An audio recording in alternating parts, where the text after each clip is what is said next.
चलिए स्टार्ट करते हैं, बैठ जाइए। क्लास के अंदर डिस्कशन चल रहा था साउथ के वंश का, ठीक है। चलो साउथ वंश या फिर साउथ की डायनेस्टी के बारे में डिस्कशन करना था। साउथ के डायनेस्टी के अंदर हम लोग संगम लिटरेचर लगभग पूरा पढ़ लिए थे। संगम काल का जितना भी साहित्य वर्ग है वो सब पढ़ लिया था हमने। आज कुछ राजनीतिक लाइफ उसकी और कुछ प्रशासनिक लाइफ के बारे में चर्चा करनी है, ठीक है। मतलब उनकी राजनीतिक लाइफ का मतलब कौन कौन से राजा किस किस समय में आए होंगे और किस किस समय में रहे होंगे उसकी चर्चा है, और साथ ही साथ में वहाँ की प्रशासनिक गतिविधियों की चर्चा है, ठीक है।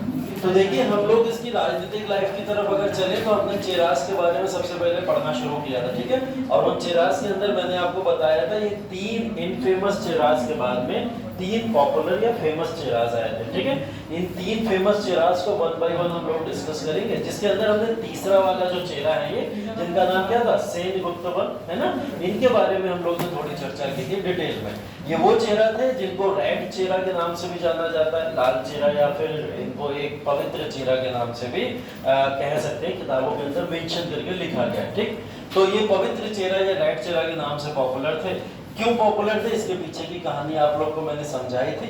चेरन सेनगुप्तवन की हम लोग जब बात करेंगे तो चेरन सेनगुप्तवन वही व्यक्ति हैं जिनके बारे में हम लोग ने पत्नी क्लेट या फिर उस पूरे के पूरे संप्रदाय के बारे में पढ़ा था जिन्होंने इसकी शुरुआत की थी, ठीक है। तो इसके बारे में हम लोग बेसिकली कुछ चीजें देख लिए थे, ये सब पढ़ा दिया था, फिर से एक बार रिवाइज करा दे रहा हूँ। हम लोग चेरन सेनगुप्तवन के बारे में ये पढ़े थे कि इनके मिलिट्री कॉन्क्वेस्ट या फिर इनके जिस तरीके के आक्रमण हुए पूरे देश के अंदर, उन आक्रमण के बारे में ये पॉपुलर काफी ज्यादा थे। इस वजह से भी थे क्योंकि इन्होंने नॉर्थ के कुछ मोनार्क को हराया था, उत्तर भारत के मोनार्क तक को हरा दिया था इन्होंने, और साथ ही साथ में हिमालय के ऊपर तक चढ़ गए थे जाके, और हिमालय तक को विजय करके वापस लौटे थे। और जब वापस लौटे थे वहां से, तो इन्होंने वहां से कुछ पत्थर लेके आए थे, कुछ स्टोन कलेक्ट किए थे, और उन्हीं स्टोन से यहाँ पर कन्नगी की मूर्ति को एस्टेब्लिश किया था। कन्नगी के बारे में आप सब लोग जानते हैं, स्टोरी में पूरी सुना चुका हूँ, ठीक है, कोवलम और कन्नगी वाले। तो कन्नगी का जो प्रॉपर तरीके से उनके नाम से पत्नी क्लेट या पत्नी संप्रदाय की शुरुआत इन्होंने की थी भारत के अंदर, ठीक है। तो ये पत्नी संप्रदाय की शुरुआत किससे हुई, हिमालय के जो पत्थर हुए थे उनसे इनकी मूर्ति बनाई गई थी, तब जाके पत्नी क्लेट की शुरुआत हुई थी, ठीक। ये सब के बारे में हम लोग ने पढ़ ली थी। इस कन्नगी की प्रॉपर तरीके से जो स्टोरी या फिर इस व्याख्या को किसने करा था, वो इनके भाई हैं। इनके भाई का क्या नाम था, इलांगो एडिगल। इलांगो एडिगल ने ही इस पूरी की पूरी स्टोरी को गढ़ा था, जिसके बाद में पत्नी संप्रदाय की शुरुआत हुई, ठीक है। ये स्टोरी हम लोग लास्ट टाइम में पढ़ चुके थे और इनके बारे में भी पढ़ चुके थे, ठीक है।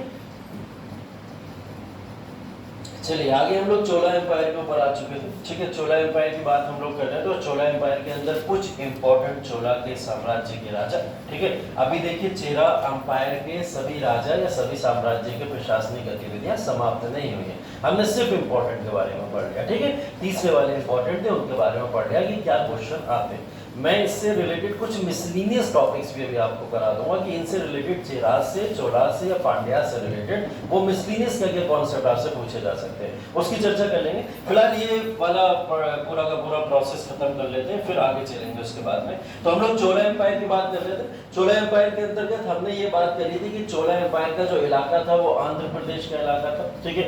आंध्र प्रदेश या फिर आप कह सकते हो साउथ का जो आंध्र प्रदेश का पूरा इलाका है वो चोला एम्पायर का इलाका हुआ करता था। इन्होंने अपनी राजधानी ओरेरोर बनाई हुई थी, ओरेरोर इनकी राजधानी थी। अगर मैं पूछूं चेरा की राजधानी क्या थी तो क्या बताएंगे आप लोग, चेरा की राजधानी क्या थी, पीछे अभी जो चेरा, हाँ, वंचित चेरा की राजधानी थी, ठीक है। लास्ट क्लास में बताया था, अभी भी अगर इमेज ध्यान से देखी होती तो बता देते। तो ये ओरेरोर इसकी राजधानी है। ओरेरोर चोला एम्पायर की राजधानी थी। ओरेरोर के अंदर एक यहाँ पर 2 इंपॉर्टेंट राजाओं के बारे में हमें पढ़ना है, ठीक है। एक एलेरा है जो ये सामने दिखाई दे रहे हैं आपको, और एक कारिकरा, ठीक है। तो ये दोनों इंपॉर्टेंट राजा हैं जिनके बारे में हमें बात करनी है। एलेरा जो सामने दिखाई दे रहे हैं, इनके समय में जो चोला एम्पायर है जिसका विस्तार या चोला एम्पायर जो स्टार्ट हुआ था, ये उस समय का चोला एम्पायर है जिस समय पेन्नार और बेलार रिवर्स के दरमियान पूरे के पूरे इलाके में यहाँ पर चोला एम्पायर का पूरी तरीके से आधिपत्य रहा करता था, या फिर इलाका इनका संरक्षण का यही वाला हुआ करता था। अब क्वेश्चन ऐसे ही पूछा जाता है, चोला एम्पायर का इलाका कौन सा था, कौन सी नदियों के बीच में चोला एम्पायर का इलाका देखा गया। ठीक है, तो ये नदियों के नाम याद रखने, पेन्नार या बेलार रिवर्स, या पेन्नार और बेलार रिवर्स के बीच के एरिया को हम लोग क्या बोलते हैं, चोला एम्पायर का इलाका बोलते हैं। ठीक है, और ये बेसिकली मैं बता चुका हूँ दक्षिण आंध्र प्रदेश का इलाका है, उरेरूर जिसकी राजधानी हुआ करती थी। ठीक है, चलिए और इसके बारे में थोड़ा सा देखने की कोशिश करते हैं। संगम लिटरेचर, इनकी बात कर रहे थे क्योंकि ये एलेरा, इनको बोला जाता है चोला एम्पायर के सबसे प्रथम तौर पर प्रतापी राजा के तौर पर इन्हें जाना जाता है। क्यों जाना जाता है, क्योंकि ये जो नीचे आपको श्रीलंका का पोर्शन दिख रहा है, इस पूरे के पूरे श्रीलंका को इन्होंने जीत लिया था। ठीक है, तो श्रीलंका या फिर अपने देश से निकलकर दूसरे देशों के ऊपर आक्रमण करके उसको जीतने वाले राजा हैं जिनका नाम था एलेरा। ठीक है, तो एलेरा पॉपुलर किस लिए चोला एम्पायर के अंतर्गत, वो इसलिए पॉपुलर है क्योंकि इन्होंने श्रीलंका के इलाके तक को कॉन्क्वेस्ट कर लिया था। आंध्र प्रदेश का तो पूरा इलाका था ही था साथ में, लेकिन सीधे कहाँ पहुंच गए, यहाँ पे जो हमारा श्रीलंका का इलाका। लेकिन बीच में आप देखोगे ये वाली कौन सी किंगडम, रेड कलर में जो कौन सी किंगडम, पांड्या किंगडम है ना, पांड्या किंगडम को भी क्रॉस करके श्रीलंका पहुंचे होंगे, ऑब्वियस सी बात है। ऐसे तो डायरेक्ट नहीं पहुंच गए होंगे, या सी रूट से पहुंचे होंगे, बीच में पांड्यास भी आए होंगे, तो कहीं ना कहीं इनका पांड्यास के ऊपर भी बहुत कंट्रोल रहा होगा, जिसकी वजह से इन्होंने पांड्यास को भी पैसिफाई करते हुए सीधे कहां पहुंच गए थे, श्रीलंका के अंदर। ठीक है, तो एलेरा इसलिए इंपॉर्टेंट एक राजा के तौर पर जाने जाते हैं। ठीक, एलेरा ने यहाँ पर लगभग कह सकते हो आप लोग कि पूरे साम्राज्य के ऊपर श्रीलंका तक 50 साल तक इन लोगों ने रूल किया था। ठीक है, एलेरा के बाद में करिकला की बात करें तो करिकला वो व्यक्ति हैं जिन्होंने भारत के कुछ क्षेत्रों के अलावा कह सकते हैं भारत के बाहर के क्षेत्रों के ऊपर भी अपना कंट्रोल स्थापित किया। जैसे श्रीलंका एक तो इलाका है, जाना ही जाता था, श्रीलंका के क्षेत्र में तो ये जाते जाते थे। इसी के साथ साथ में इन्होंने रोमन एम्पायर के साथ में अपने इकोनॉमिक रिलेशंस बहुत अच्छे करे थे। ठीक है, व्यापार के तौर पर अगर सबसे ज्यादा रिच इलाका देखा गया तो वो चोला एम्पायर इसलिए देखा गया था क्योंकि इस समय में करिकला ने व्यापारिक संबंध बहुत अच्छे बना के रखे हुए थे रोमन एम्पायर या फिर इस तरीके के एम्पायर्स के साथ में, या ग्रीक एम्पायर्स के साथ में। ठीक है, तो इन सब एम्पायर्स के साथ में इनके रिलेशन बहुत अच्छे थे। श्रीलंका के साथ साथ में म्यांमार, कंबोडिया ऐसे इलाकों तक इनका प्रभाव देखने को मिलता। तो अपने देश के अलावा दूसरे देशों के ऊपर भी कंट्रोल स्थापित करने वाले चोला एम्पायर के इकलौते राजा हैं जिनका नाम करिकला था। ठीक है, इन्होंने अपनी कैपिटल बदल दी थी। कैपिटल अब क्या हो गई थी, पुहार कैपिटल हो गई थी। अब पुहार कैपिटल के तौर पर जानी जाती थी। इससे पहले कौन सी थी, उरेरूर थी, और उरेरूर से कैपिटल किसने बदल दी, करिकला ने, और क्या बना दी, पुहार कैपिटल बना दी। ठीक है, चोला एम्पायर की कैपिटल पुहार होती थी। ठीक, के बाद ही तो आए थे। हाँ, बात। ठीक है, तो करिकला पॉपुलर इसलिए भी हैं क्योंकि इन्होंने अपने साम्राज्य के अंदर, जैसे आप उत्तर भारत के अंदर भी देखोगे, कई सारे ऐसे शासक हुए जिनको गुलामों को पालने की आदत है एक तरीके से। ठीक है, जिसमें एक नाम आपने तुगलक वंश के राजा का सुना होगा, बहुत पॉपुलर, कौन था, गुलामों को गैरसुद्दीन तुगलक पालता था। हाँ, तो गुलाम वंश की बात नहीं कर रहा, मैं तुगलक वंश की बात कर रहा हूँ। गुलामों को पाल रहे, गुलाम समझ लो ना, स्लेव और दासों की बात कर रहे हैं ना, दासों की बात कर रहे हैं, जो स्लेव्स या दासों को पालते थे। इसमें नाम फिरोज शाह तुगलक का आता है। फिरोज शाह तुगलक इतना ज्यादा पागल था गुलामों को पालने के लिए, जैसे जानवरों को नहीं पाला जाता है, वो गुलामों को खरीद के लाके पालता था। और कम से कम देखा जाता 10 से 20 हजार गुलाम उसके दरबार में हमेशा रहते थे, जिनको वो खिलाता था, पिलाता था, और अपने साम्राज्य में सिर्फ और सिर्फ पाला ही करता था। ठीक है, उनसे कोई कार्य नहीं लेता था, कुछ नहीं लेता था, उनके लिए उसने एक दरबार तक बना के रखा था गुलामों के लिए प्रॉपर तरीके से, जो उनके संरक्षण के लिए बना था। तो ऐसे तुगलक वंश में भी कुछ राजा हुए, मुगल वंश में भी कुछ राजा हुए। ठीक है, तो ऐसे राजा समय समय पे देखने को मिले। इन्हीं राजाओं में एक राजा करिकला भी है जो प्राचीनतम राजाओं के तौर पर जाने जाते हैं, जिन्होंने गुलामों को पालने की प्रथा शुरू की थी। इनके समय में अप्रोक्स कम से कम 12,000 स्लेव्स इनके दरबार के अंदर रहा करते थे। ठीक है, 12,000 स्लेव्स का प्रयोग ये अपनी आर्मी के तौर पर भी करा करते थे। जब जरूरत पड़ती थी तो आक्रमण के तौर पर इनको यूज किया करते थे। ठीक है, तो स्लेव्स या गुलाम प्रथा, देखिए गुलाम प्रथा के बारे में पहले आपको बता चुका हूं। गुलाम प्रथा भारत की और यूरोप की बहुत अलग है। इसको एक मत समझिएगा, ठीक है। जब भी हम गुलाम प्रथा सुनते हैं तो ऐसा ही कुछ इमेज आता है ना कि पैरों में हथकड़ी डाल के उसको पाला जा रहा होगा या उससे काम लिया जा रहा होगा, है ना, हाथों में जंजीरें बंधी होंगी, या जो राजा चाहता होगा वो उससे कराने की कोशिश करता होगा। ऐसे ही कुछ गुलामों की इमेज आती है दिमाग के अंदर, है ना। लेकिन भारत के अंदर ऐसी इमेज नहीं, ये सब यूरोप की इमेजेस है। यूरोप के अंदर गुलामों को ऐसे रखा जाता था, ठीक है। मतलब यूरोप के गुलामों को किसी भी तरीके के कोई फंडामेंटल राइट्स नहीं थे, कोई किसी तरीके के मौलिक अधिकार नहीं मिला करते थे।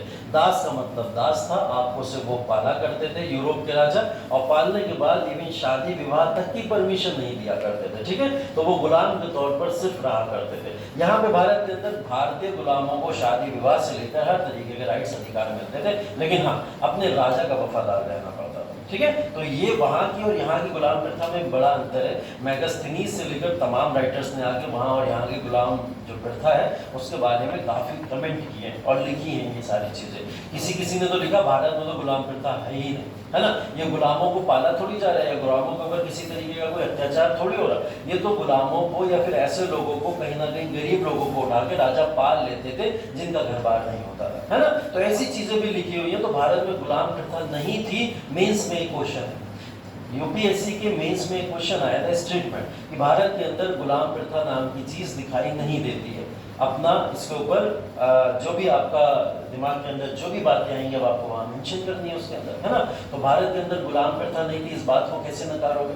इस बात को तो नकार ही नहीं सकते, लेकिन क्वेश्चन कह रहा है नकारो, बोल रहा है कि भारत के अंदर गुलाम प्रथा नहीं थी। अब आपको जस्टिफाई करना पड़ेगा, तो जस्टिफाई कैसे करोगे? इसी तरीके से करोगे, यूरोप की गुलाम प्रथा से उसको कंपेयर करोगे कि यूरोप की गुलाम प्रथा के सामने हमारी गुलाम प्रथा एकदम नगण्य ही थी, है ना के बराबर थी एकदम। हाँ चलो, तो वहाँ तो पहली टाइम पे रहते थे। हाँ, कैदी तो यहाँ भी थे, मतलब ये था कि राजा के संरक्षण में थे। वहाँ पे ये था कि उनसे सारे काम राजा लिया भी करता था, शोषण भी किया करता था। यहाँ इतना शोषण दिखाई नहीं देता है जितना यूरोपियन कंट्रीज में दिखाई देता था, बस ये एक बड़ा डिफरेंस है वहाँ, ठीक है। तो ये फिलहाल करीकला एक राजा है जो फिरोज शाह तुगलक की तरह ही गुलामों को पालने की या गुलामों को रखने की एक प्रथा चलाया करते थे, जिसमें इन्होंने अप्रोक्स 12,000 गुलामों को अपने दरबार के अंदर रखा हुआ था, ठीक है। तो ये इनसे रिलेटेड ये तथ्य जरूर याद रखिएगा, ठीक है। और ये प्रॉपर तरीके से ये जो कृष्णा रिवर के नीचे का इलाका ये तो है जिसको हम लोग पूरा साउथ डायनेस्टी कहते हैं, कृष्णा रिवर के नीचे का इलाका है। तो कृष्णा रिवर के नीचे के इलाके के अंतर्गत इन्होंने लगभग ये लिखा हुआ है यहाँ पे 160 किलोमीटर का एरिया डेवलप किया था, जिसके अंदर रिवर्स से रिलेटेड तमाम नेचुरल चीजें पाई जाती थी। रिवर्स, कुछ ऐसे माउंटेन्स को भी छोटे तरीके से यहाँ पे एक्सप्लोर करने की कोशिश की थी, कुछ ऐसी चीज़ों को एक्सप्लोर करने की कोशिश की थी। तो नेचुरल कहीं ना कहीं चीज़ों से, एनवायरनमेंट से रिलेटेड चीज़ें होती थी, ठीक है। तो एनवायरनमेंट प्रोटेक्शन के लिए भी अगर कभी आपको नाम लिखना पड़ेगा किसी राजा का, तो करीकला का नाम आप लिख सकते हो कि इन्होंने एनवायरनमेंट को प्रोटेक्ट करने का भी कार्य किया था, ठीक है। चाहे नदियां हो, चाहे माउंटेन्स हो, या फिर किसी भी तरीके का कोई भी संरक्षण हो एनवायरनमेंट के बेसिस पे, तो ये जाने जाते हैं उस संरक्षण को करने के लिए। नाम क्या है? करीकला नाम याद रखिएगा। श्रीलंका को कैप्चर करके ही रखा था और श्रीलंका को अपने हाथों से इन्होंने नहीं जाने दिया, ठीक है। करीकला के बारे में इनकी जो अर्ली लाइफ थी या फिर इनके लाइफ के जितने मिलिट्री कॉन्क्वेस्ट हैं, इन सब का, सभी चीज़ों का वर्णन एक किताब के अंतर्गत दिया गया, जिस किताब के बारे में मैं आपको पीछे बता चुका हूँ, ठीक है। ये किताब वो है जिसके अंदर हम लोगों ने पत्नी पलई करके एक किताब है जो चोलास की सबसे इंपॉर्टेंट किताब है, ठीक है। मैंने तीनों की इंपॉर्टेंट किताबें बताई थी, चेरास की भी बताई थी, चोलास की भी बताई थी, पांड्यास की बताई थी। चेरास की पीछे बात कर लेते। चोला की सबसे इंपॉर्टेंट किताब है जिसका नाम है पत्नी पलई। चोला की जो इंपॉर्टेंट किताब, उसके अंदर किसके बारे में मेंशन किया गया? करीकला के बारे में मेंशन किया गया। करीकला की अर्ली लाइफ और उनके मिलिट्री कॉन्क्वेस्ट, ये सारी की सारी चीजें आपको इस किताब के अंदर देखने को मिल जाएंगी, ठीक है। तो चोलास की सबसे इंपॉर्टेंट किताब। और अगर आपसे पूछा जाए चोला का सबसे बड़ा राजा कौन था, सबसे प्रतापी शासक कौन था, तो वो करीकला ही था, ठीक है। करीकला का ही नाम आएगा, ठीक। तो ये हम लोग उसमें पढ़ रहे थे ना, पट्टू में जो 10 हमने पूरा तरीके से एक्सप्लेनेशन के तौर पर देखे थे, तो 10 एक्सप्लेनेशन के तौर पर हमने यहाँ पे एक किताब देखी थी जिसका नाम था पत्नी पलई, जिसको हम लोग चोलास से रिलेटेड एक किताब मानते हैं, ठीक है। उसके अंदर करीकला के बारे में, उनकी लाइफ के बारे में सारा का सारा वर्णन दिया गया, ठीक है। ये तो पीछे भी आप लोग नोट कर चुके थे। फिलहाल करीकला के बारे में ये तमाम चीजें लिखी गई, ठीक है। करिकला इसलिए भी पॉपुलर है या इनको महानतम शासकों के तौर पर इसलिए भी जाना जाता है क्योंकि करिकला के ऊपर मिलके चेरा, पांड्यास और 11 और छोटे छोटे साम्राज्यों ने सबने मिलकर अटैक किया था।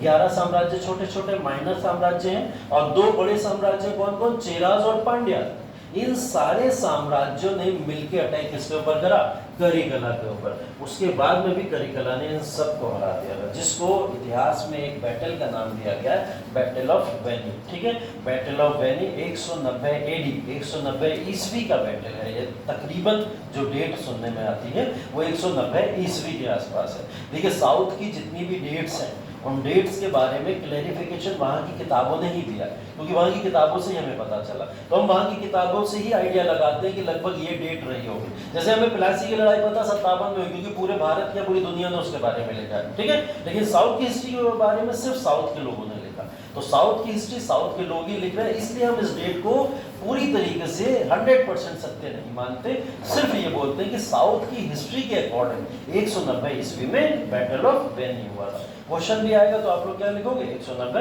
ईस्वी के अंदर। ठीक है, 190 ईस्वी एडी की बात हो रही है, बीसी की बात नहीं हो रही है, ध्यान रखिएगा। ठीक है, तो यहाँ पर ये जो पत्नी पलई वाला जो चोला का सबसे इंपॉर्टेंट टेक्स्ट है, उसी में बैटल ऑफ वेनी के बारे में भी मेंशन करके लिखा गया है कि battle of Veni 11 plus Pandya और चेरा किंगडम के बीच में एक युद्ध हुआ, जिस युद्ध के बाद में करिकला ने सबको मिलकर हरा दिया। ठीक है, इस बात को ये चेरा किंग है, ये बात को अपने बर्दाश्त नहीं कर पाए थे और इन्होंने क्या करा था, सुसाइड कर लिया था। ठीक है, सुसाइड कर लिया था, जिसके बाद में इन्होंने आत्महत्या कर ली थी। ये बैटल ऑफ वेनी का रिजल्ट था, जिसमें करिकला यहाँ पर विजयी हुए थे। तो आप समझ सकते हो कि चोला एम्पायर उस समय कितना मजबूत रहा होगा, जिसने 2 मजबूत एम्पायर चेरा और पांड्या को तो हराया, साथ में 11 छोटे छोटे माइनर एम्पायर्स को भी हराया था। ये सब मिलकर अटैक करने आए थे चोला एम्पायर के ऊपर। ठीक है, तो इस वजह से इसको ये पॉपुलर है। बहुत पिक्चर्स बनी है सबके ऊपर, चोला एम्पायर के ऊपर। भारत के अंदर सबसे ज़्यादा पिक्चर अगर साउथ इंडिया में बनती हैं तो वो चोला एम्पायर के ऊपर बनती है। दक्षिण के महानतम किंगडम में काउंट होता है, किसकी वजह से, करिकला की वजह से और थोड़ा बहुत एलारा की वजह से। ठीक है, तो बैटल ऑफ वेनी के बाद में एक और यहाँ पर आपको बैटल देखने को दिखाई दे रहा है, वाही परांडले। ठीक है, वाही परांडले एक और बैटल है यहाँ पे। वाही परांडले के अंदर अगेन फिर 9 माइनर पावर्स ने मिलकर करिकला के ऊपर अटैक किया था। ठीक है,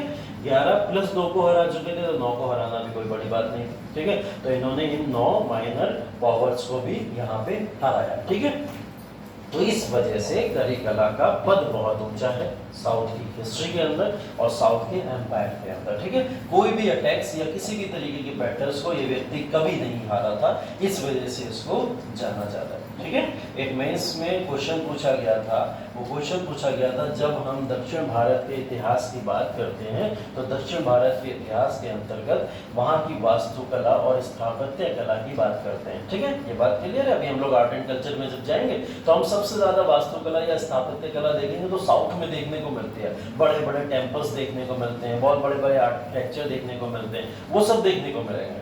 लेकिन इसके अलावा दक्षिण भारत को चरम पे पहुंचाने वाले व्यक्तियों में किस व्यक्ति का नाम सर्वोपरि है, इस तरीके का एक क्वेश्चन पूछा गया था, जिसके अंदर उन्होंने नाम नहीं दिया था कि आपको करिकला के बारे में लिखना है, लेकिन ये अंडरस्टूड बात थी कि महानतम शासक पूरे दक्षिण भारत में कौन था, करिकला था, तो हमें उनके बारे में यहाँ मेंशन करना था। तो ये अभी पिछली 2-3 स्लाइड्स के अंदर मैंने आपको जो भी करिकला की स्टोरी बताई, यही स्टोरी आप वहाँ एग्जाम के अंदर मेंशन कर दोगे जाके, अगर ऐसा कोई क्वेश्चन आता है। ठीक है, तो ये बात ध्यान रखिएगा। वैसे प्रीलिम्स में क्वेश्चन बनते हैं इनसे रिलेटेड, अधिकतर क्वेश्चन कहाँ मिलेंगे आपको, प्रीलिम्स में मिलेंगे। करिकला की ये सारी की सारी गतिविधियाँ जो भी इस समय में दिखाई दे रही हैं, सब कहाँ देखने को मिलेंगी, सब प्रीलिम्स में देखने को मिलेंगी। ठीक है, चलिए, ये बैटल जो है लगभग 210 ईस्वी के आसपास का बैटल, 210 ईस्वी के आसपास का, वो 190 ईस्वी के आसपास का बैटल था और ये 210 ईस्वी के आसपास का बैटल है। जो लोग नहीं लिख रहे हो, क्या इसमें याद रखोगे 210 में हुआ था या 190 में हुआ था, सब याद रखोगे? नहीं रख पाओगे ना, तो इसको लिख लिया करो। जब बैटल को मैं कुछ बताता हूँ तो लिख लिया करो। मेरे ख्याल से तुम लोग को स्लाइड में भी कहीं नहीं दिख रहा होगा 210 लिखा हुआ, पीछे वाले में भी नहीं दिख रहा होगा 190। जब नहीं दिख रहा है तो ये स्लाइड तुम लोग के पास आ भी जाएगी, तो तुम्हें डेट कहाँ दिखेगी ये बताओ। जो चीज़ नहीं है वो चीज़ तो नोट कर लो एटलीस्ट, है ना, इसके बारे में भी बताना पड़ेगा। बच्चे हो क्या तुम लोग, छोटे छोटे, छाप लिया ही तुमने छाप लिया, मैं और सबकी बातें कर रहा हूँ, सब ऊपर देख रहे हैं बोर्ड के ऊपर। है ना। पेन पे हाथ भी चलाते रहो थोड़ा थोड़ा, जहाँ जहाँ पे डेट बताता जा रहा हूँ, कुछ चीजें इंपॉर्टेंट बताता जा रहा हूँ, वो सब नोट कर लिया करो, इंपॉर्टेंट होते हैं। कुछ इंपॉर्टेंट चीजें तो नोट कर लिया करो, बाकी सब तो नहीं कहता नोट करने को, बाकी तो बाद में लिखाऊंगा जो लिखाना होगा, ठीक। चलिए, इसके बाद में करिकला को पूरे तमिल कंट्री का राजा या फिर तमिल कंट्री का ही राजा माना जाने लगा। अब तमिल का मतलब अगर मैं बात कर रहा हूं तो यहाँ पे हर तरीके का राज्य, चाहे वो पांड्या किंगडम हो, चाहे वो चेरा किंगडम हो, और चोला खुद में एक किंगडम हो, प्लस जो छोटे छोटे किंगडम्स और भी थे, उन सबको मिला के सबसे सुप्रीम राजा किसको माना जाने लगा? करिकला को, ठीक है। तो करिकला एक इंपॉर्टेंट सबसे सुप्रीम शासक के तौर पर यहाँ देखे जाते हैं, ठीक। चलिए, इसके बाद में यहाँ पे आते हैं पांड्यास किंगडम के बारे में। पांड्यास किंगडम को बोला जाता है साहित्य की प्रोटेक्टर, या फिर इसने लिटरेचर को प्रोटेक्ट करने वाले एक किंगडम के तौर पर जाना जाता है, ठीक है। क्यों माना जाता है? क्योंकि हमने पांड्यास, जब जैसे ही मैंने संगम शुरू किया था, तो संगम में मैंने आपको बताया था संगम साहित्य जितने भी प्रोटेक्ट किए गए वो सब पांड्यास के अंडर में ही तो किए गए थे। तीनों हमने काउंसिल देखी थी ना, तीनों काउंसिल, सारी की सारी काउंसिल किसके अंडर में हुई थी? पांड्यास के अंडर में ही हुई थी। जितनी सारी के सारे संकलन या साहित्य के तौर पर हमें देखते हैं, वो सब भी प्रोटेक्ट करने वाले पांड्यास ही थे। तो भारत के अंदर पांड्यास का कद ऊंचा इसलिए है क्योंकि इन्होंने क्या करा था, सभी साउथ की जितनी भी लिटरेचर है उनको प्रोटेक्ट करने का कार्य किया, ठीक है। तो साउथ के अंदर सबसे ज्यादा इंपॉर्टेंट पांड्यास किंगडम अपने साहित्य के तौर पर जाने जाते हैं। यहाँ पर मदुराई इन्होंने अपना कैपिटल बनाया हुआ था, और ये इतना रिच एम्पायर था, इतना रिच एम्पायर था। अगर हम कहें कि शक्तिशाली एम्पायर के तौर पर तो चोला एम्पायर देखा जा सकता है, लेकिन रिच एम्पायर के तौर पर अगर सबसे संपन्न एम्पायर कोई कहलाया जाएगा, वो कौन कहलाएगा? पांड्या कहलाएगा। क्योंकि इसका एक प्रमाण दिया है ग्रीक एम्बेसडर मेगास्थनीज ने। मेगास्थनीज जब भारत के अंदर आए तो उन्होंने पांड्या एम्पायर को ये बोला था कि पांड्या एम्पायर जो है वो हीरे और मोतियों का एम्पायर था, ठीक है। हीरे और मोती उस एम्पायर के अंदर अनगिनत पड़े रहते थे रोडों के ऊपर, जहां पे लोग मोतियों को पूरी तरीके से कोई वैल्यू नहीं देते थे, हीरे के मोती सब ऐसे पड़े रहते थे। तो ये इतना रिच एम्पायर के तौर पर कहीं ना कहीं देखा गया है कि पांड्या किंगडम एक बहुत रिच एम्पायर है जो ग्लोरीफाई हुआ पूरे साउथ के अंदर, ठीक है। अब ये देख लो, ये रिचनेस ही है, और ये एक तरीके से ऊपर देख ले तो चोला एम्पायर की पावरफुलनेस ही है, जिसकी वजह से आप लोग देखते हो कभी भी कोई नॉर्थ की किंगडम साउथ के ऊपर अटैक क्यों नहीं करती। कारण यही है ना, एक तो किंगडम बहुत रिच, ये चाहे तो अपने पैसे से पूरे के पूरे नॉर्थ इंडिया को खरीद सकते थे, है ना। एक चोला एम्पायर इतना शक्तिशाली किंगडम है कि आप उसको क्रॉस करने से पहले 100 बार सोचोगे, है ना। उसको क्रॉस करने से पहले आपको एलेरा या कारिकला जैसे लोगों से मिलना पड़ेगा, जो कि पूरे भारत के ऊपर तांडव मचाए हुए थे साउथ में रहते हुए। तो ऐसे एम्पायर को लगभग खत्म करना भारत के नदर्न एम्पायर के लिए इम्पॉसिबल सी चीज थी। तभी हम कहते हैं कि साउथ एम्पायर को भेद पाना लगभग मुश्किल था। और ये बातें हम लोग पता कब कर रहे हैं? ये बातें हम लोग कर रहे हैं 300 ईसा पूर्व से लेकर 300 ईस्वी तक। इवन 300 ईस्वी से ऊपर चले जाओ तो चोला एम्पायर को समाप्त होते होते लगभग 1200 ईस्वी हो गया था, 1200 प्लस।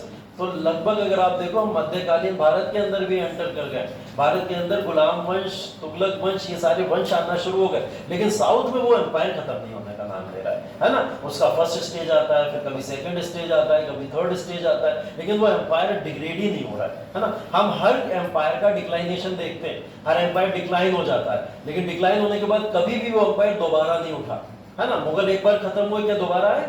नहीं है ना। दिल्ली सल्तनत के एम्पायर गुलाम वंश एक बार समाप्त हुआ, दोबारा आया? नहीं आया। या फिर आप भारत के तमाम वंशों को उठा के देख लो, मौर्य एम्पायर को देख लो, गुप्ता को देख लो, ये सारे एम्पायर एक बार खत्म हो गए, क्या दोबारा आ पाए?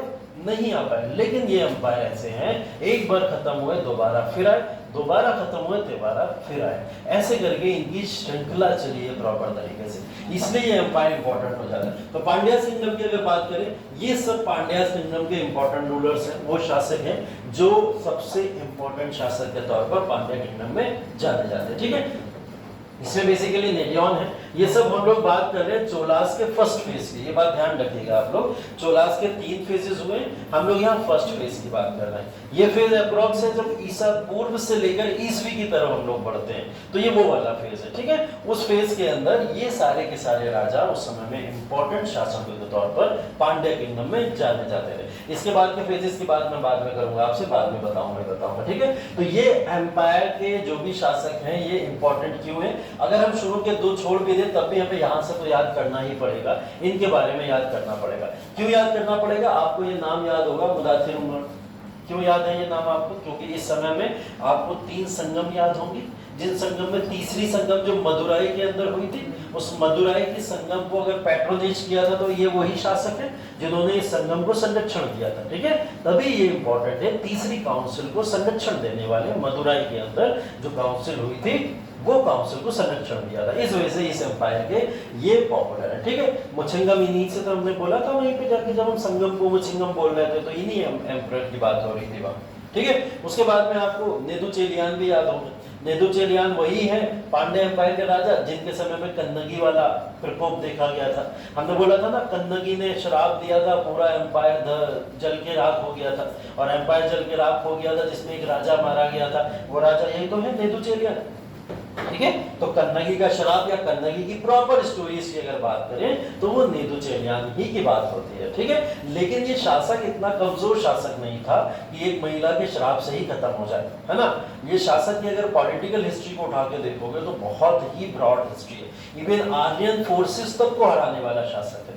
आर्यन की फोर्सेस तक को बोला गया था कि इन्हें आर्यन की फोर्सेस तक को हरा दिया था। आर्यंस तो हम लोग नॉर्थ इंडिया में देखते हैं, आज नॉर्थ इंडिया में हमने बात की, आर्यंस सारे के सारे वहां बसा करते थे, तो नॉर्थ इंडिया की उन फोर्सेस तक को हरा दिया था इन्होंने, ठीक है। लेकिन एक श्राप जो कन्नगी का इनको लगा जिसकी वजह से पूरा एम्पायर खराब हो गया, खत्म हो गया।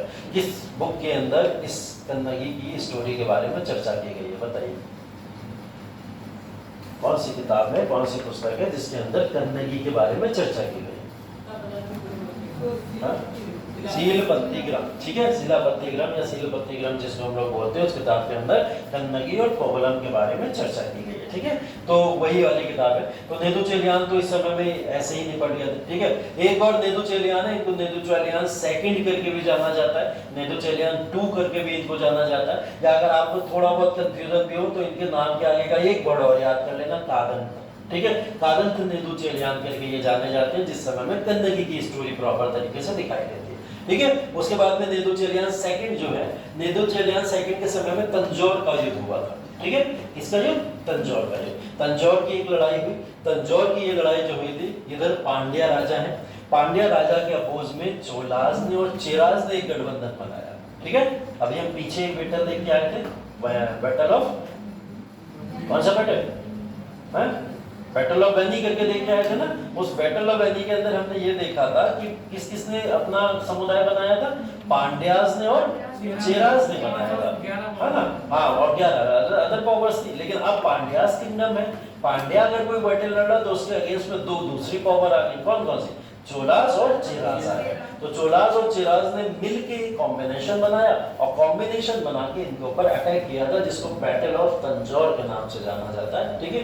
नेदुचेलियान सेकंड नाम है इनका, जिनके समय में बैटल ऑफ तंजौर हुआ, जिस समय में वहां की सुप्रीम पावर्स चोलास और चेराज ने मिलके इनके ऊपर एक अटैक कर दिया था, ठीक है। तो ये उनके लिए जाने जाते हैं, ठीक है। इसके बाद में पेरुवलनुदी है। ये पेरुवलनुदी की बात अगर करेंगे तो इनके बारे में थोड़ा बहुत आगे सबसे अंतिम इंपॉर्टेंट शासकों के तौर पर ये जाने जाते हैं, तो इसलिए इनका नाम इंपॉर्टेंट है, ठीक है। अभी इन शासकों के बारे में थोड़ी और चीजें आगे चल के देख लेंगे। फिलहाल हम लोग नेदुचेलियान की बात कर रहे हैं। नेदुचेलियान ने बैटल जो लड़ा था जिस समय में, तो इस समय में इनका जो बैटल तंजौर में हुआ था, इस तंजौर के बैटल में इन्होंने चोला और चेरा एम्पायर को हराया, ठीक है।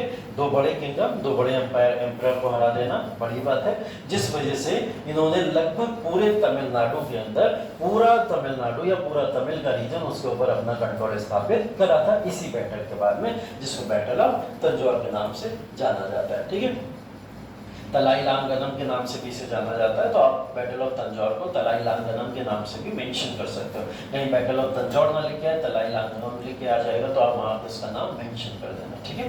तो इस बैटल के नाम से इसको जाना जाता है, ठीक है। तो ये बेसिकली नेदुचेलियान के समय के कुछ इंपॉर्टेंट बैटल हैं जिनके बारे में यहाँ पे हम लोग चर्चा कर रहे हैं। अब देखिए, ये पूरे के पूरे साउथ इंडिया के बहुत ही, हम लोग कह सकते हैं कि समराइज्ड फॉर्म में मैंने इनके किंगडम्स के बारे में आपको बता दिया।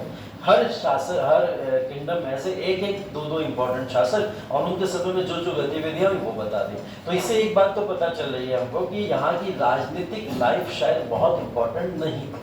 कौन राजा आया, किस राजा ने किस किस समय में रूल किया होगा, कौन से समय में क्या क्या घटनाएं हुई होंगी, वो शायद उतना इंपॉर्टेंट नहीं है जितना इंपॉर्टेंट इसका साहित्य था, क्योंकि साहित्य मैंने आपको बहुत डिटेल में बताया था, है ना। तो साहित्य बहुत इंपॉर्टेंट है इस पूरे के पूरे एम्पायर का।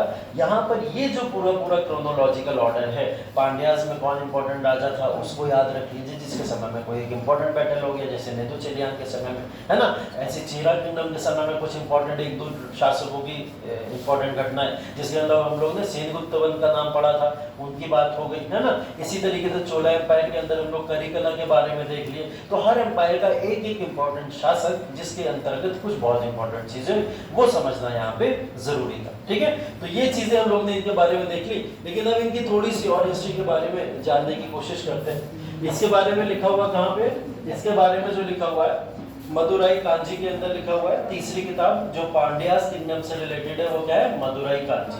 मदुराई कांची को तो आप ऐसे भी याद रख सकते हो क्योंकि मदुराई लोगों का कैपिटल हुआ करता था, है ना। तो मदुराई कांची की किताब लिखी गई थी जिसके अंदर पांड्यास किंगडम के बारे में इंपॉर्टेंट वर्णन लिखा हुआ है, ठीक है। क्लियर है बात। चलिए इससे आगे चलते हैं थोड़ा सा, अब इनके डिस्क्रिप्शन के ऊपर थोड़ा सा चलते हैं और डिस्क्रिप्शंस को देखना शुरू करते हैं कि इस समय में क्या क्या इंपॉर्टेंट चीजें घटित हुई थी। मतलब इनके प्रशासन से रिलेटेड भी कुछ चीजें देख लेंगे और प्रशासनिक गतिविधियों के अलावा और भी कुछ चीजें हैं इंपॉर्टेंट, वो भी देख लेते हैं, ठीक है।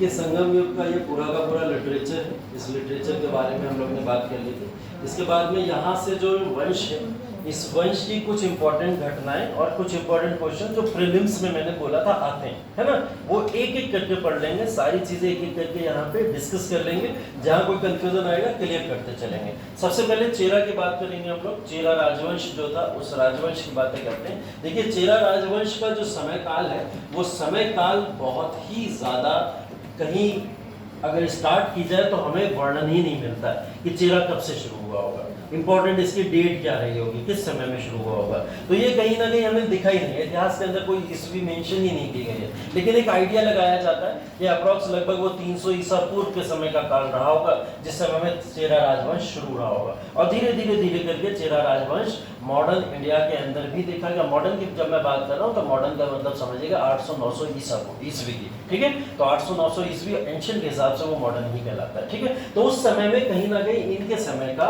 वो युग देखा गया होगा, ठीक। तो संगम युग के अंदर इंपॉर्टेंट चीजों में चेरा राजवंश से क्या क्या इंपॉर्टेंट चीजें हैं जो कि आप पहले से जानते हो। चेरा युग कहाँ पे इंपॉर्टेंट था, केरला के साम्राज्य के अंदर, केरला का इलाका था जहाँ पे चेरा एम्पायर पाया जाता था। चेरा एम्पायर के लोग जो बेसिकली इनके इंपॉर्टेंट बंदरगाह भी मैंने आपको पिछली बार बता दिए थे, मुसिरी और टोंडी इसके दो इंपॉर्टेंट बंदरगाह थे और इन्होंने अपनी राजधानी वांजी को घोषित किया हुआ था, ठीक है। इन लोगों का एक सिंबल था जो एक फ्लैग बनाया करते थे, ये उस फ्लैग पे इनका हमेशा एक सिंबल बना रहता था, ठीक है, जिसको ये लोग अपना प्रतीक चिन्ह बोलते थे, जिसका मतलब था धनुष और बाण। धनुष बाण इसका प्रतीक चिन्ह है। धनुष बाण किसका प्रतीक चिन्ह हुआ करता था, चेरा एम्पायर का प्रतीक चिन्ह क्या था, धनुष बाण, ठीक है। तो धनुष बाण के तौर पर इन्हें जाना जाता है। तीसरी चीज पगलर शिलालेख, हमने पीछे भी बात करी थी पगलर शिलालेख के बारे में। ये वो शिलालेख है जहां चेरा एम्पायर की 3 किंगडम्स के बारे में मेंशन किया गया। मैंने आपको दिखाया भी था चेरा 3 तरीके के थे, ठीक है। उन 3 तरीके के चेरास में हमने जो चेरास पढ़े थे वो पॉपुलर या फेमस चेरास पढ़े थे, ठीक है, जिसके अंदर रेड चेरा भी आते हैं, ठीक। तो बेसिकली हम लोग यहाँ पे अगर बात करें तो पगलर शिलालेख से इन चेरास के बारे में वर्णन मिलता है। क्वेश्चन पूछा जाए चेरास के बारे में आपको कहाँ से मिला, किस जगह से मिला, सोर्स क्या है, तो वो सोर्स क्या है, पगलर शिलालेख, ठीक है, या फिर इसको हम लोग मानते हैं चेरा शासकों से रिलेटेड माना जाता है, ठीक है। रोमन साम्राज्य के साथ इनका व्यापार, जैसा मैंने बताया था, चेरास, पांड्यास या फिर चोलास, ये सारे के सारे लोग व्यापार अपना किसके साथ करते थे? रोमन या ग्रीक एम्पायर के साथ में। लेकिन जब चेरास की बात की जा रही है तो इन्होंने इसके साथ में किया था, रोमन एम्पायर के साथ में अपना व्यापार किया, और इतना व्यापार में कहीं ना कहीं मशगूल हो गए कि वहां के शासकों की मूर्तियां तक अपनी लगवाना इन्होंने शुरू कर दी थी। रोमन एम्पायर के एक शासक हैं जिनका नाम ऑगस्टस था, उन ऑगस्टस की मूर्ति चेरा एम्पायर के अंदर देखने को मिलती है। ठीक है, चेरा एम्पायर ने अपने इलाके के अंदर ऑगस्टस की एक मूर्ति बनवाई थी, जिसका एक भव्य मंदिर बनवाया था उन्होंने उस समय में। तो वो कौन है?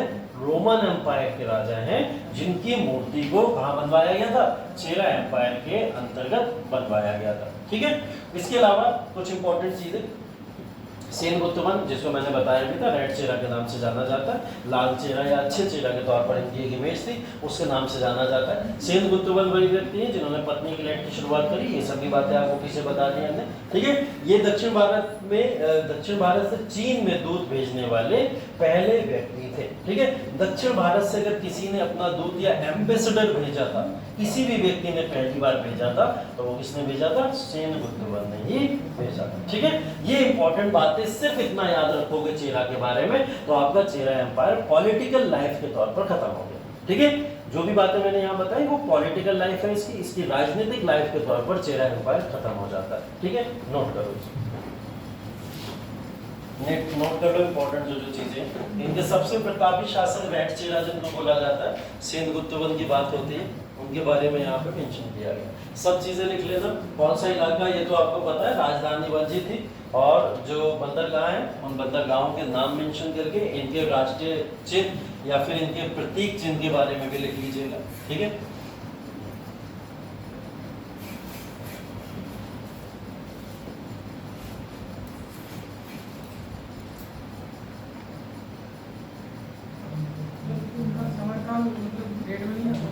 कुछ ऐसा क्लियर ही नहीं है। अभी नीचे पे भी हम देखने की कोशिश करते हैं, देखते हैं जरा कौन कौन सा समय काल हमें मेंशन कराया गया है ना। लेकिन कोई भी, जैसे मैंने बोला कि एक पर्टिकुलर टाइम पीरियड या लाइफ टाइम इनका नहीं दिया गया, और ना कभी एग्जाम में पूछा जाता। उन्हें भी तो पता है कि ये दिया ही नहीं है, तो मैं कैसे पूछ लूँ इसके बारे में, है ना।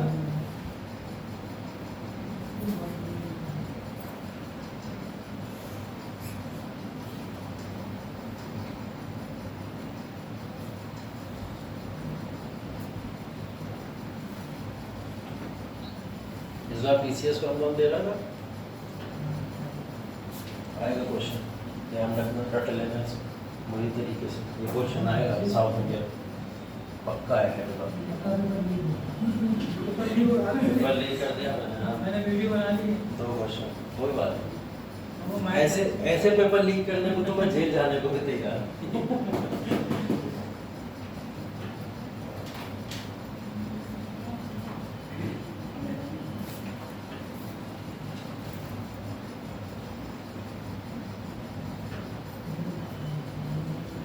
इतिहास से पहले मैं इकोनॉमी पढ़ाता था, इंडियन इकोनॉमी जब पढ़ाया करता था लखनऊ के अंदर, तब इंडियन इकोनॉमी के अंदर क्या होता था कि बहुत ही ज़्यादा मतलब आपको अंदाज़ा रहता है कि क्या क्या क्वेश्चन आ सकते हैं। मतलब एज अ टीचर तो बहुत अच्छे से अंदाज़ा रहता है। और उसके अंदर अप्रॉक्स इकोनॉमी का जोन था, वो यूपीएससी इकोनॉमी के लिए जानना चाहता है।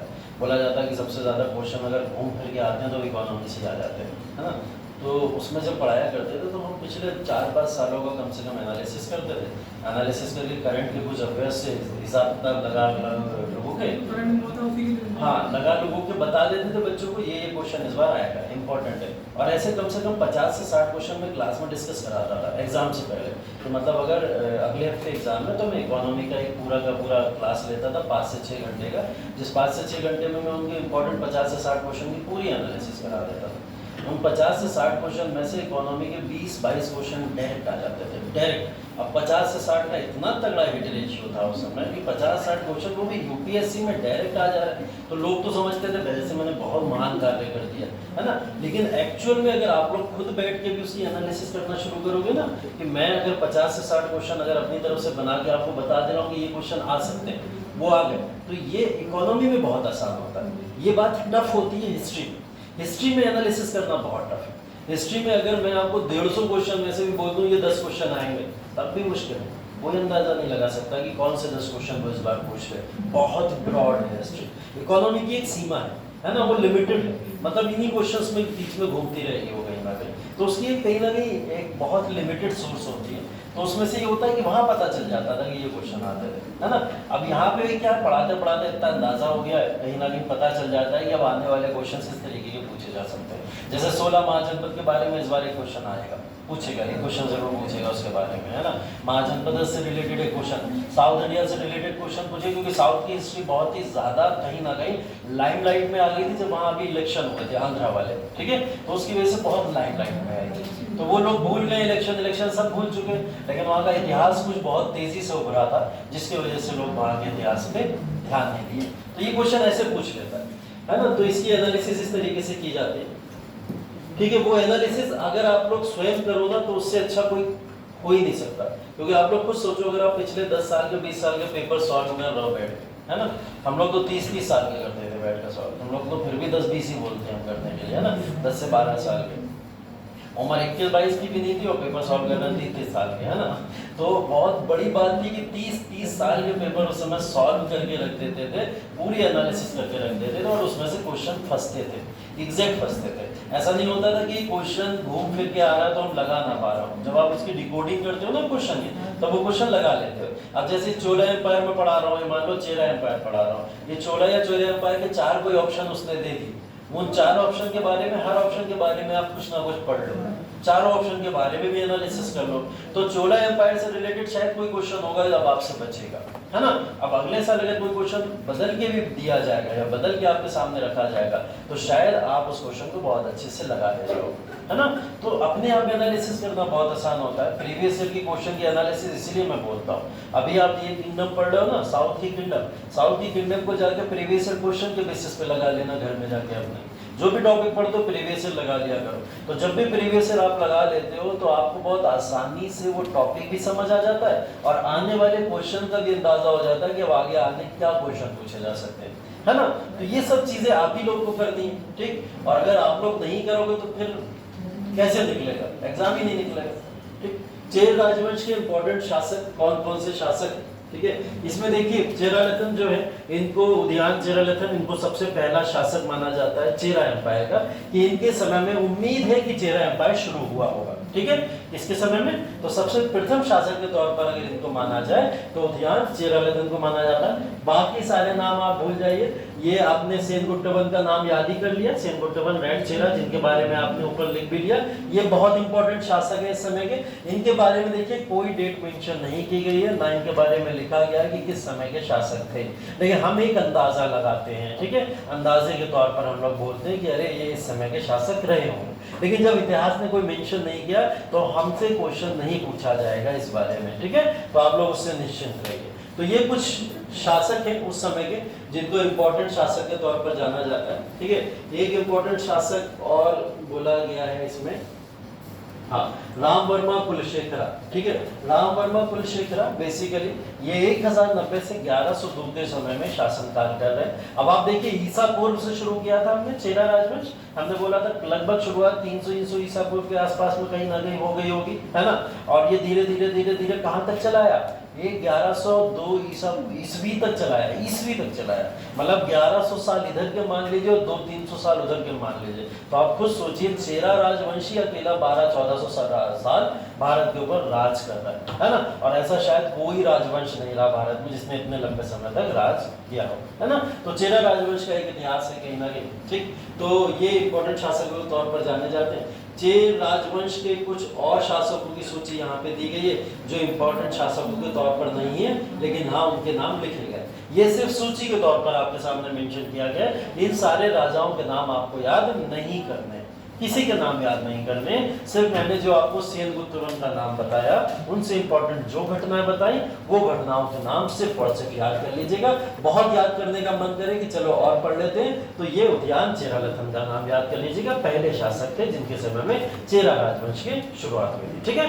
बस इतना याद कर लीजिए, चेरा राजवंश से ज्यादा आपको क्वेश्चन नहीं मिलेंगे, इतना ही काफी हो जाएगा, ठीक है। उसके बाद में चोल राजवंश की बात करते हैं, ठीक है। चोल राजवंश की अगर बात करें तो तमिलनाडु का इलाका, या फिर आप कह सकते हो तमिलनाडु के इलाके के साथ साथ इन्होंने आंध्रा का भी इलाका पूरा अपने कैप्चर में लिया हुआ था।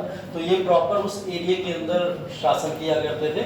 इनकी राजधानी कौन सी थी? ओरेरो। अभी हमने पीछे देखा था, ओरेरो राजधानी इनकी जानी जाती थी, ठीक है। और बाद में करिकला ने किसको बना लिया था? पुहार को अपनी राजधानी बना लिया था, ठीक है। ये भी हमने पीछे देखा अभी। तो करिकला ने पुहार राजधानी में इसको कन्वर्ट कर लिया था। इनके समय का प्रतीक चिन्ह क्या था? बाघ, ठीक है। क्या था? बाघ इनके समय का प्रतीक चिन्ह था। तो जिस झंडे पे भी बाघ दिखाई देता था वो समझ आ जाता था कि ये चोला वंश के शासक या उनसे रिलेटेड सैनिक आ रहे हैं, है ना। इसके बाद में चोलों के पास में भी एक बहुत इंपॉर्टेंट सेना वगैरह थी। इनके समय के सबसे इंपॉर्टेंट शासक का नाम मैंने आपको बता दिया, क्या नाम थे? करिकला, ठीक है। करिकला सबसे इंपॉर्टेंट शासक है। करिकला की बात करें अगर तो बेसिकली इनके समय में बहुत सारी चीजें जो हम लोग ने अभी पीछे डिस्कस की थी, चाहे बैटल ऑफ बैनी की बात हो या कोई भी बैटल यहाँ पे इस समय में इनके समय काल में हुए, इन्होंने सभी बैटल में विजय प्राप्त की, ठीक है। उन बैटल्स के बारे में यहाँ वर्णन भी दिया गया, जिसके बारे में यहाँ लिखा गया। इन सारी चीजों को लिख लो, ये बता चुका हूं मैं पीछे, बस लिख लो।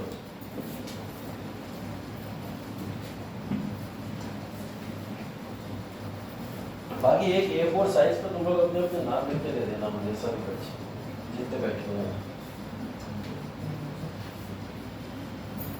रात में ऑनलाइन क्लासेस चल रही हैं, बहुत बहुत नहीं आ रहा, चेक करो कौन नहीं आता है। टाइम मेरा हमेशा 9 बजे रहेगा, ठीक है। हमेशा 9 बजे रहेगा, कभी भी चेंज नहीं होगा। कल बस थोड़ी मजबूरी थी, ठीक है, उसकी वजह से चेंज करना पड़ा। अगर ऐसी कोई मजबूरी हुआ करेगी तो मैं आपको टाइम पहले बता दिया करूँगा, वरना ध्यान रखिएगा मेरे 2 दिन क्लास होते हैं। कौन से दिन? बताओ। कल बुधवार था, ट्यूजडे था, ट्यूजडे को होता है मेरा? नहीं, एकदम नहीं होता। मैंने एक पूरा टाइम टेबल का शेड्यूल बना के डाला हुआ है। डाला है ना? डाला उसको किसी ने देखा ही नहीं होगा, देखा? तो फिर ट्यूजडे कैसे बोल रहे हो?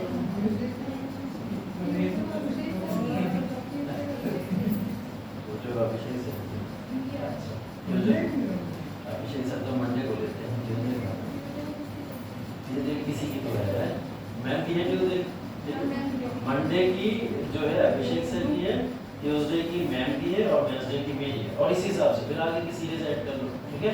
तो इस तरीके से ऐसे चलती है क्लासेस। ध्यान रखिए मेरी क्लास वेडनेसडे और सैटरडे को होती है और मैं हमेशा 9 बजे की क्लास लूँगा, ठीक है। बस मेरा एकदम फिक्स टाइम है। बाकी आप लोग के टीचर हो सकता है दूसरे चेंज करें ना करें मुझे नहीं पता, लेकिन मेरा 9 बजे रहेगा, ठीक है। तो सब लोग इस बात को ध्यान पूर्वक सुन लें, 9 बजे इन 2 दिन तो उपस्थित रहना ही रहना है, ठीक है। बाकी और जो उपस्थित नहीं रहेगा उसके लिए शास्त्र जो पूरी तरीके से कुछ अलग तरीके की सजाएं हैं, है ना। और वो सजाएं जो हैं वो मैंने यहाँ पर बनाई हुई हैं, वो सजाएं देने वाला हूँ मैं। यहाँ पे नाम लिख के दे दो मुझे, A4 शीट के अरब शीट में जितने बच्चे बैठे हो। हाँ, क्या दिखाना चाह रहे हो? खुद देखना है।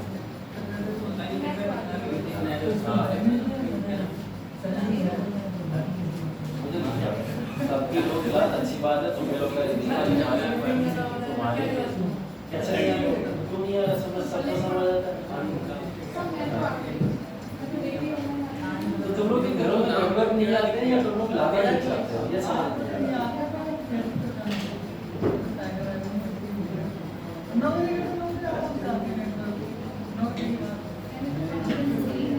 9 बजे के बाद तो और खतरा है वहाँ पे, तो और आ जाए।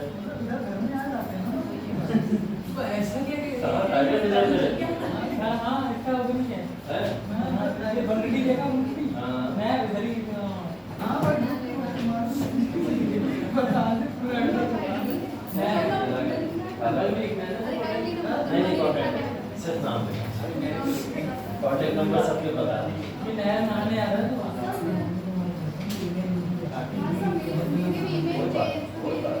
जो। हाँ, एक बात और जिसके लिए आसान है, अगर वो लोग अपने नाम से भैया आईडी बना लो, है ना।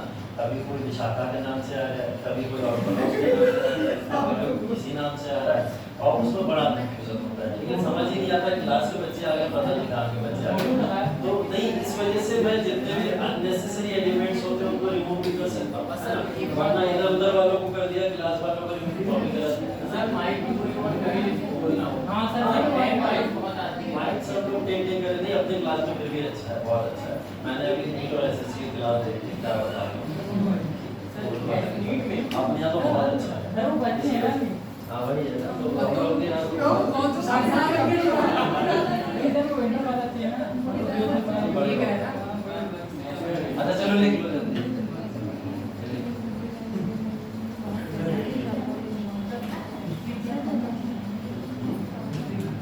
आप कितने नहीं लिखा ना, तुमने नहीं लिखा ना, तीनों सबने लिख दिया। कितने नाम है? 5 नाम, 6 नाम है, 5 6 7 नाम है।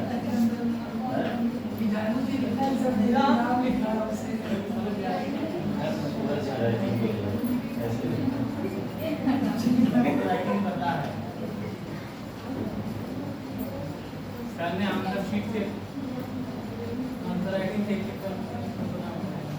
और बाकी तुम्हारे जो मित्र बंधु वगैरह क्लास नहीं आ रहे हैं उनको थोड़ा अवेयर कर दो क्लासेस के बारे में। क्लासेस आना शुरू करें, है ना।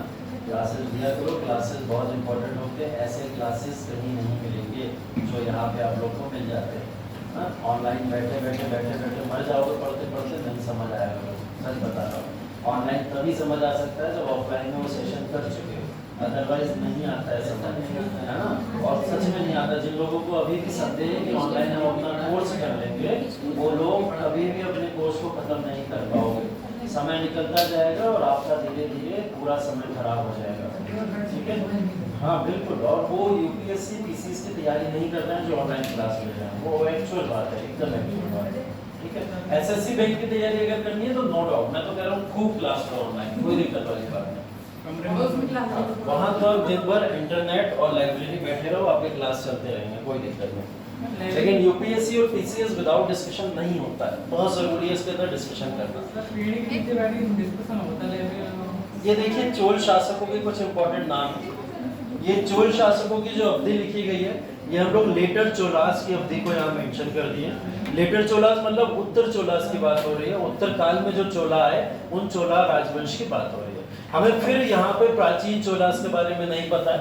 प्राचीन काल में जो चोल वंश के शासक आए थे उनके बारे में बहुत डिटेल में एरिया मतलब इरा नहीं पता है, कौन कौन से इरा में आए होंगे, लेकिन लेटर चोलास की डेट हमें पता है, इसलिए हमने यहाँ पे मेंशन किया हुआ है। अब देखिए हाँ युद्ध हुए उससे तो पता चलता है। हाँ युद्ध के आसपास से मेंशन कर सकते हो कि हाँ चलो ये आसपास का युद्ध है तभी ऐसा कुछ हुआ होगा, है ना। तब आप उसमें एक लॉजिक लगा सकते हो, ठीक है। तभी मैंने बोला था युद्ध की भी डेट फाइनल नहीं है, वो साउथ वालों ने लिखी है, हमारे पूरे इतिहासकारों ने लिखा ही नहीं है। जो नॉर्थ के साउथ वालों ने लिखा है उसको, अब साउथ वालों ने जो लिखा, ठीक है। तो इसके अंदर कुछ इंपॉर्टेंट है, जिसके अंदर इस समय में लेटर चोलास में विजयलय चोला को माना जाता है। ये इंपॉर्टेंट शासक है जिन्होंने लेटर चोलास के कालखंड को शुरू किया होगा, ठीक है। तो ये लेटर चोलास के सबसे पहले शासक के तौर पर जाने जाते हैं। जब मैं पहले शासक की बात कर रहा हूँ तो चोला के पहले शासक नहीं, उत्तर चोला के पहले शासक, ठीक है। इनसे पहले भी चोला साम्राज्य रह चुका है और चोला साम्राज्य ने अपना शासन पहले भी स्थापित किया था। ये उत्तर चोला के पहले शासक है जिनको विजयलय चोला के नाम से जाना जाता है। इनकी डेट नोट कर लो, 848 से 891 ईस्वी तक है। इन्होंने इस समय में चोला राजवंश की शुरुआत की थी, ठीक है। इसके बाद में ये दो क्वेश्चन एक बार पूछे गए हैं प्रीलिम्स के अंदर। इरा पूछा था सिर्फ और सिर्फ इरा पूछा था। इसके अंदर ये पूछा था राजा चोला प्रथम और राजेंद्र चोला प्रथम का इरा कौन सा है, तो इनका भी इरा लिखो। इंपॉर्टेंट शासक है चोला एम्पायर के अंतर्गत, पता कर लेंगे अभी क्यों इंपॉर्टेंट माना जाता है इनको। पहले ये लिख लो राजा चोला प्रथम 985 से 1014 और राजेंद्र चोला प्रथम 1012 से 1044, ठीक है। 14 और 12 में ये जो कंफ्यूजन दिखाई दे रहा है ये वही डेट का कंफ्यूजन है कि कुछ लोगों ने बोला कि 14 तक साम्राज्य स्थापित किया, कुछ लोगों ने बोला नहीं 12 तक ही किया था, तो हमने यहाँ 12 से ही कार्यकाल कर दिया इसका, ठीक है। हाँ इसीलिए पूछा जाता है। इंपॉर्टेंट मैंने क्या बोला, डेट अगर लिख लोगे तो आपको सारी नॉर्थ इंडिया का जब इतिहास पढ़ोगे तो आपको याद रहेगा कि इस समय में क्या क्या चीजें हो रही हैं नॉर्थ इंडिया में, तो यही पूछा जाता है। जैसे इन्होंने क्वेश्चन पूछ दिया ना महमूद गजनवी का आक्रमण कौन से शासक के दौरान हुआ होगा, अगर दक्षिण में चोला एम्पायर के अंदर कोई शासक था तो कौन था, ये प्रीलिम्स में ऐसे ही क्वेश्चन पूछे जाते हैं, ठीक है। तो इन दोनों के नाम यहाँ पे नोट कर लो। बाकी हाँ सेकंड वाला कहाँ, ये है राजराज चोला और राजेंद्र चोला, ठीक है, ये दो नाम नोट कर लें, राजराज चोला और राजेंद्र चोला।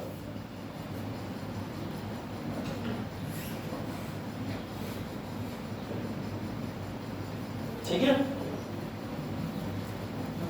समयकाल 985 से 1014, उनका 1012 से 1044 नोट कर लेना, बस इतना नोट कर लो था।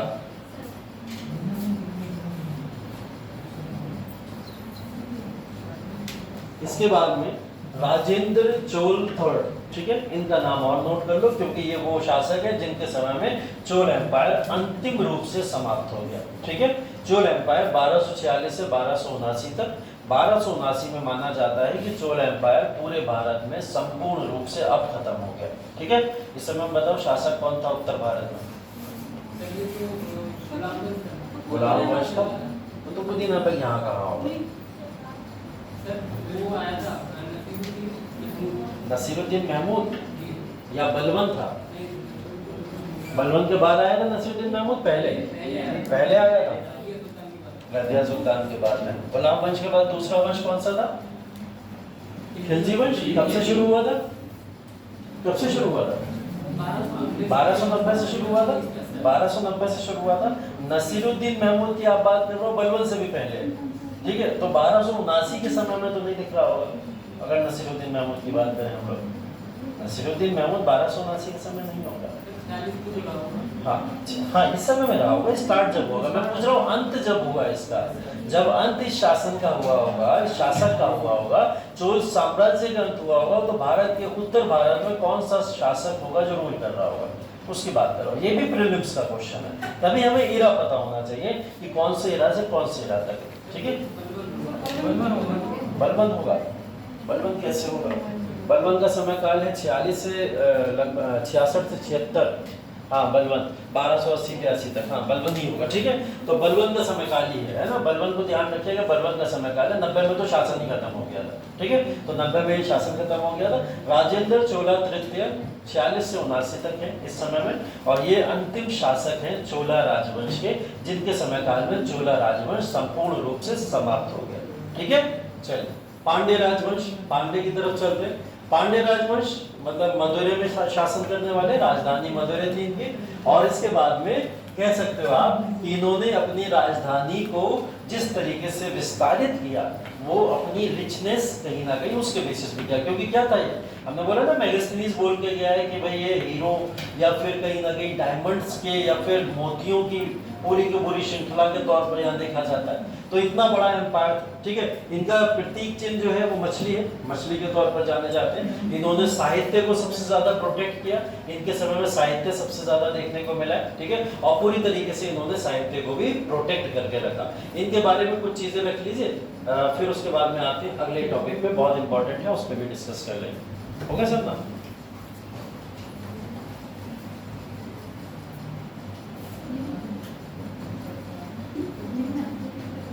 ये लिख लो, इसमें जो जो इम्पोर्टेंट चीजें हैं पांड्य राजवंश से रिलेटेड, जो आप लोग के पास में नहीं लिखी है, वो चीजें यहाँ मेंशन करें।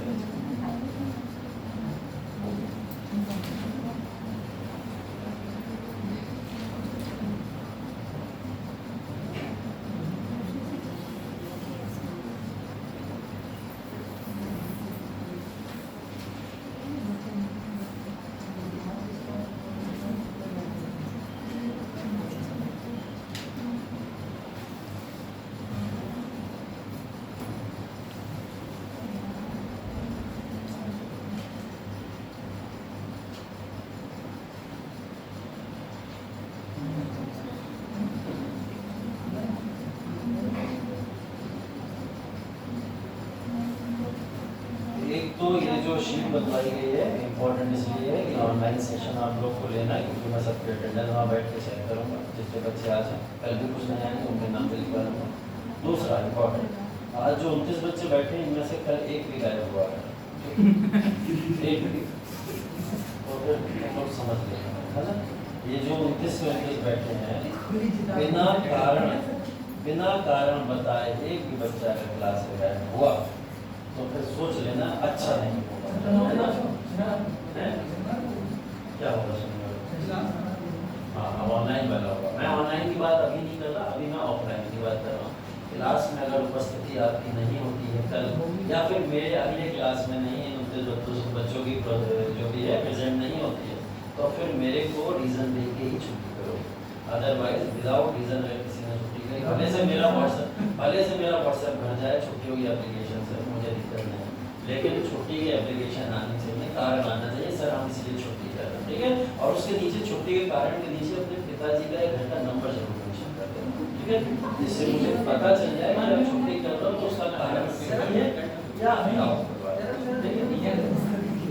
और वो मैं यहाँ से टैली करा लूँगा, जो नंबर आप लोगों ने दिया वो पिताजी का या घर का है या नहीं, वो बता सकते हैं।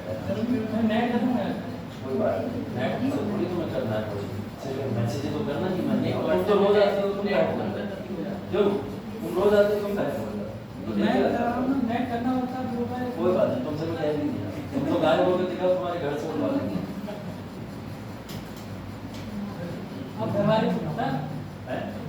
मुझे कारण चाहिए, अभी मुझे चाहिए, मैंने कहा था मुझे बाद में बता देना कारण, कल बता देना। डेली होती है, बोल दिया करो डेली होती है, अच्छी बात।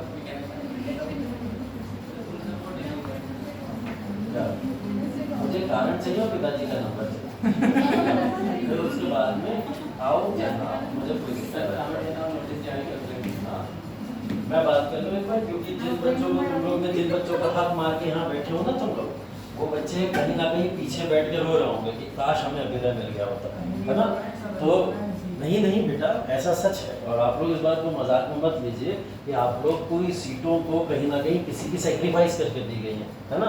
ऐसा कम से कम यहाँ पे 150 से 200 बच्चों का एडमिशन हुआ था, और 150 से 200 बच्चों में आपको कुछ टॉप स्टूडेंट्स को चुन के जो क्लास में आ सकते हैं संख्या के आधार पर, उन्हीं को यहाँ बैठाया जा रहा है ना।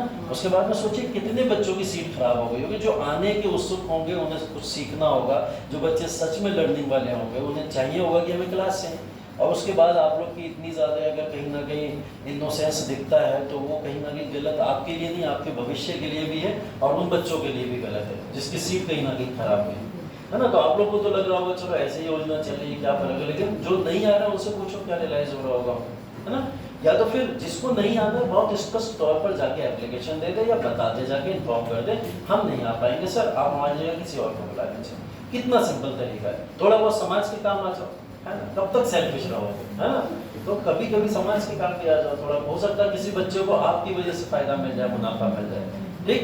ये 29 बच्चे रेगुलर बच्चे हैं क्लास के अंदर, इसके नाम इनके अंदर लिखे हुए हैं। अब इनमें से जो बच्चा नहीं आएगा, अगर बिना कारण बताए यहाँ से गायब हुआ, मैं अगले दिन जाके नाम कटाऊंगा खुद, ठीक है। उसके बाद मुझे नहीं देखोगे, मैं खुद नाम कटा दूंगा, सच बता रहा हूँ, उसकी जगह दूसरे बच्चे को इन्वाइट करा, ठीक। चलिए ये लिख लिया, नोट कर लिया, क्या लिया।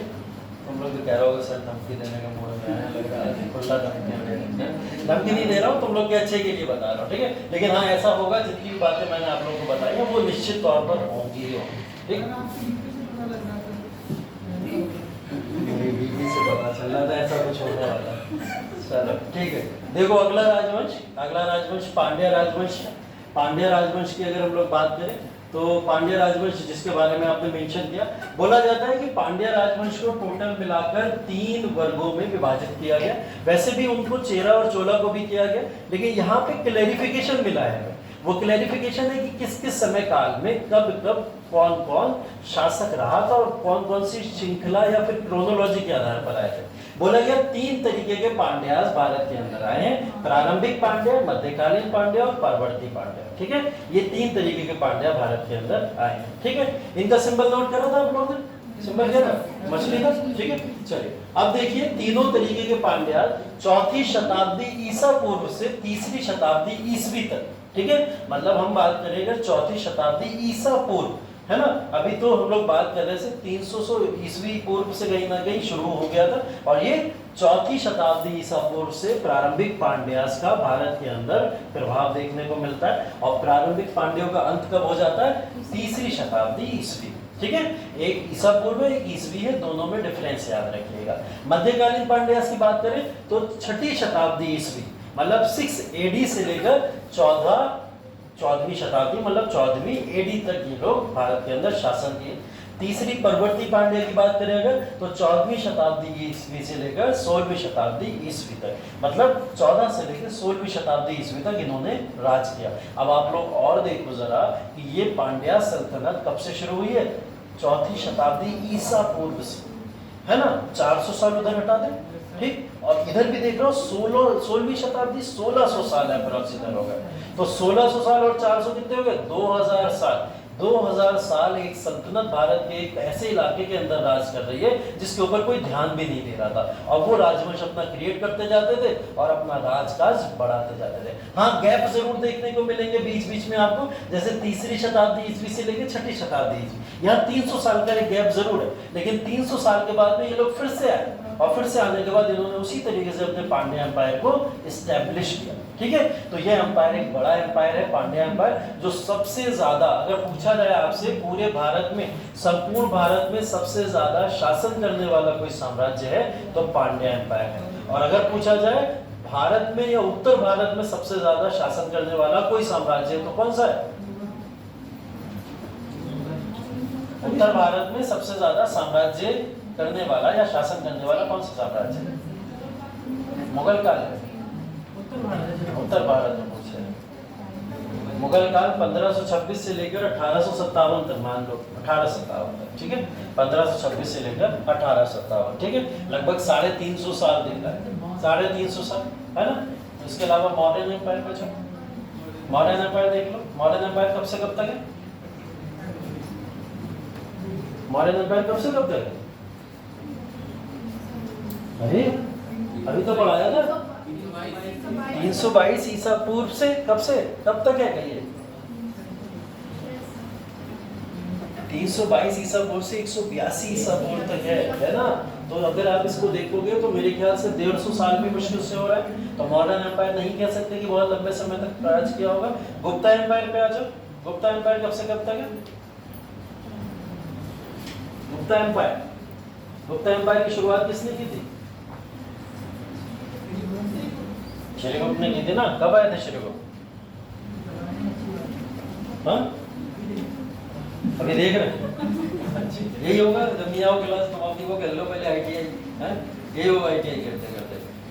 बताओ, गुप्ता एम्पायर की शुरुआत, अभी इससे पहले वही एम्पायर पढ़ रहे थे हम लोग, उसी एम्पायर के बारे में बात की है। और इतना सिंपल क्वेश्चन है, गुप्ता एम्पायर का शासनकाल पूछ रहा हूँ, कब आए थे और कब चले गए, इतना ही तो पता कर रहा।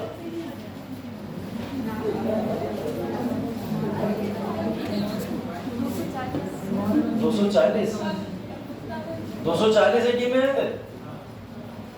कौन आया था 240? श्रीगुप्त। 455 चले गए,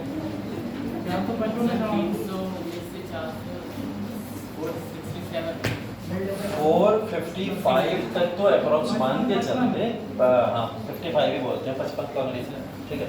तो बेसिकली तब तक तो साम्राज्य चला था, और जैसा यशु ने बोला लगभग 240 ईस्वी तक, है ना, इनकी शुरुआत मानी जाती है। तो 240 से आप लोग 455 तक चले जाओ, तब शायद 200 साल दिखाई दे रहा होगा, 200 साल से ज़्यादा का समय नहीं दिखाई दे रहा। तो अप्रोक्स गुप्ता एम्पायर की बात करें तो 200 साल, ठीक है। ये कब याद करोगे तुम लोग? जब इतिहास खत्म कर देंगे तब याद करना शुरू करो। कम से कम जो डेली पढ़ा रहा हूँ मैं, बार बार क्या कहता हूँ, रिवाइज करते चलो, उसको रिवाइज कर लिया करो, है। डेली नहीं आओगे यही होगा समस्या पूरी की पूरी, ठीक। अब देखो कल से क्या करता हूँ मैं, रुको तुम लोग, अभी आज छोड़े दे रहा तुम लोग को, पनिशमेंट कल से शुरू होगी, ठीक। तो 200 साल का इसका एम्पायर माना जाता है। इसके बाद में गुप्ता एम्पायर के बाद में शायद इतना बड़ा कोई एम्पायर नहीं दिखा जिसने पूरे उत्तर भारत के ऊपर इतना लंबे समय तक रूल किया होगा, कोई नहीं दिखा, है ना। अगर हम थोड़ा बहमनी या फिर विजयनगर को मध्यकालीन में देख भी लें, वो भी इतने लंबे समय तक कार्य करता हुआ नहीं दिखाई देता। पर लंबे समय तक कार्य करने वाला मुगल राजवंश है, जिसने उत्तर भारत में सबसे लंबे समय तक अपना राज्य स्थापित करके रखा हुआ था। अगर उसको अंग्रेजों से भी कंपेयर किया जाता तो अंग्रेज भी उतने समय तक राज नहीं कर पाए जितना मुगलों ने किया था, ठीक है। अब वो मान के चलो कि अपना 1757 से भी अगर मान ले तो 1947 तक, ठीक है, लगभग 200 साल, अप्रोक्स 190 साल एग्जैक्ट है, ठीक है। तो 190 साल शासन माना जाता है। तो उत्तर भारत में मुगलों को मान लो, और दक्षिण भारत में किसको मानते हैं? पांड्या राजवंश को मानते हैं। अब देखिए, प्रारंभिक पांड्या जो 4वीं शताब्दी ईसा पूर्व से 3री शताब्दी ईस्वी तक रहे, वो प्रारंभिक पांड्या कौन कौन से हैं? ये वही वाले हैं जो हम लोग वहां सराय में देख रहे हैं। मैंने बोला था ये सारे मैं जो दिखा रहा हूँ वो कौन से प्रारंभिक पांड्यास हैं। ये प्रारंभिक पांड्या जिनके समय में कन्नगी की स्टोरी भी दिखेगी, जिनके समय में तंजौर की लड़ाई भी दिखाई देगी आपको, जिनके समय में प्रारंभिक पांड्या का युग भी समाप्त हो गया। ठीक है, तो ये प्रारंभिक पांड्यास हैं, ये सारे के सारे जिनके नाम आप लोग यहाँ पे देख रहे हो। मध्यकालीन पांड्यास की तरफ आते हैं जो 6ठी शताब्दी से 14वीं शताब्दी के आसपास में रहे।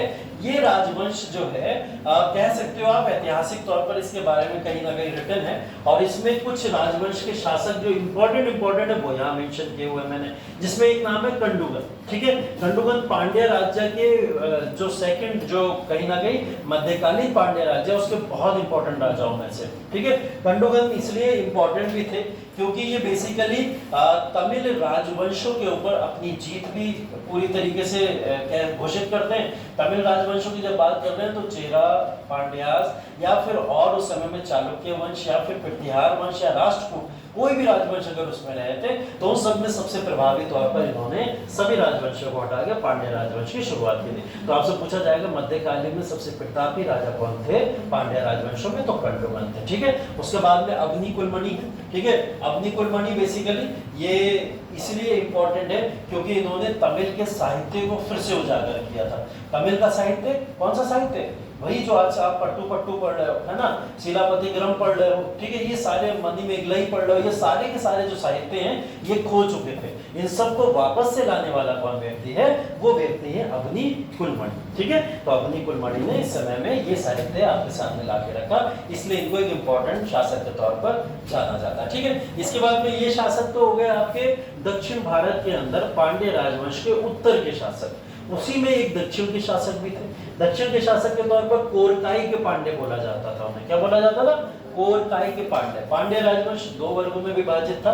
एक को बोला जाता था उत्तर के पांड्य, जिसके अंदर कंडुगन और अग्निकुलमणि आते हैं, और एक बोला जाता था कोरकाई के पांड्य। कोरकाई के पांड्य के अंदर एक इंपॉर्टेंट नाम है वरुगुण वर्मन। ठीक है, वरुगुण वर्मन प्रथम के तौर पर ये जाने जाते हैं, और इनके समय में भी साहित्य और संस्कृत की जितने भी सारी परंपराएं थी या साहित्य था उसको बहुत प्रोटेक्ट करने का कार्य किया गया था। देखिए, मैंने पहले भी बोला है कि पांड्य राजवंश जाना ही क्यों जाता है? अपने साहित्य के प्रोटेक्शन के लिए जाना जाता है। तो साहित्य के प्रोटेक्शन तो अर्ली पांड्यास कर ही रहे थे, बाद में आगे फिर से इन सबको उजागर करने वाले मध्यकालीन के पांड्यास हैं, जिनके ये नाम इंपॉर्टेंट है। ठीक है, मध्यविलास प्रहसन इनकी एक रचना है जो प्रीलिम्स में पूछी जा सकती है। अभी तक कभी नहीं पूछा गया। ठीक है, लेकिन हाँ ये क्वेश्चन पूछा जा सकता है कि किसने मध्यविलास प्रहसन पुस्तक को लिखा है। नोट कर लो, ये मेडिवल पांड्यास या फिर मध्य के पांड्यास। तो जो मतलब दक्षिण के पांड्यास है, हाँ, जो मध्यकालीन ही होंगे ना। हाँ, मध्यकालीन पांड्यास को दो वर्गों में विभाजित किया गया है। इसमें एक पांड्यास उत्तर के पांड्यास है और एक पांड्यास कोरकाई पांड्यास है। ठीक है, उत्तर के पांड्यास की बात करें तो ये दो नाम है, कंडुगन और अग्निकुलमणि। दक्षिण के पांड्य के नाम की बात करें तो एक ही याद करना आपको, वरुगुण वर्मन प्रथम। ठीक है, ये नाम इस तरीके से याद कर लीजिए।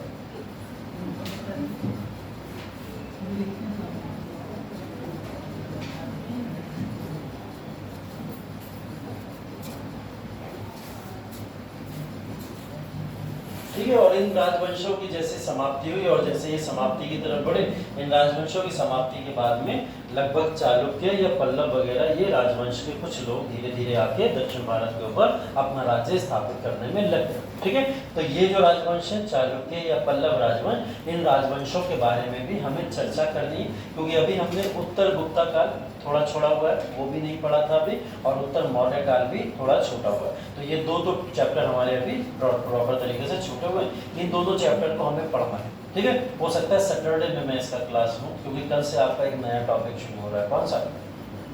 टाइम टेबल देखते हो? नहीं देखते हो?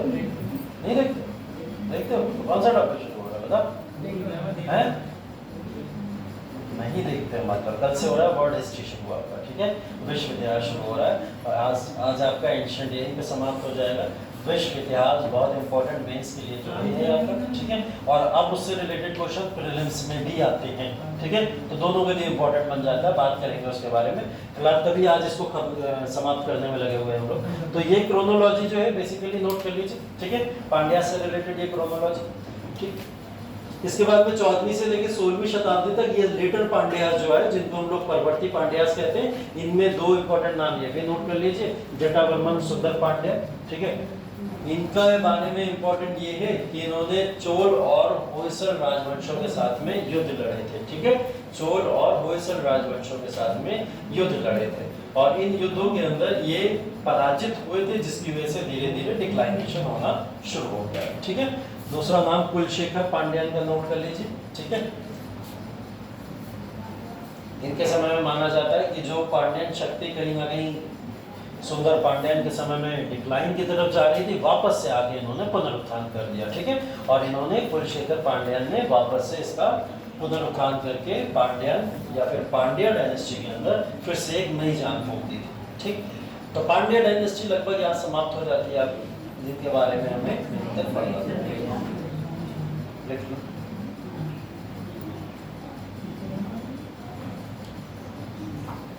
कुछ लिखा भी है ऊपर, बस नाम ही नाम ही लिखा है।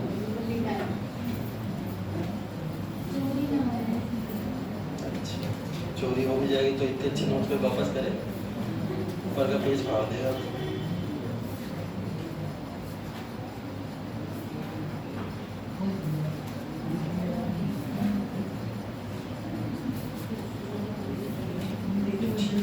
अच्छा, इन सबको पॉइंट्स में लिख के बनाएंगे, कोशिश किया करो ये जितने भी पार्ट हैं इनको पॉइंट्स में लिख के बनाएंगे। ऐसे पूरा स्टेंजा हो जाता है ना, जैसे यहाँ देखो पॉइंट बनाए हुए, ऐसे छोटे छोटे पॉइंट्स बनाएंगे, इसमें भी पॉइंट्स बना लो,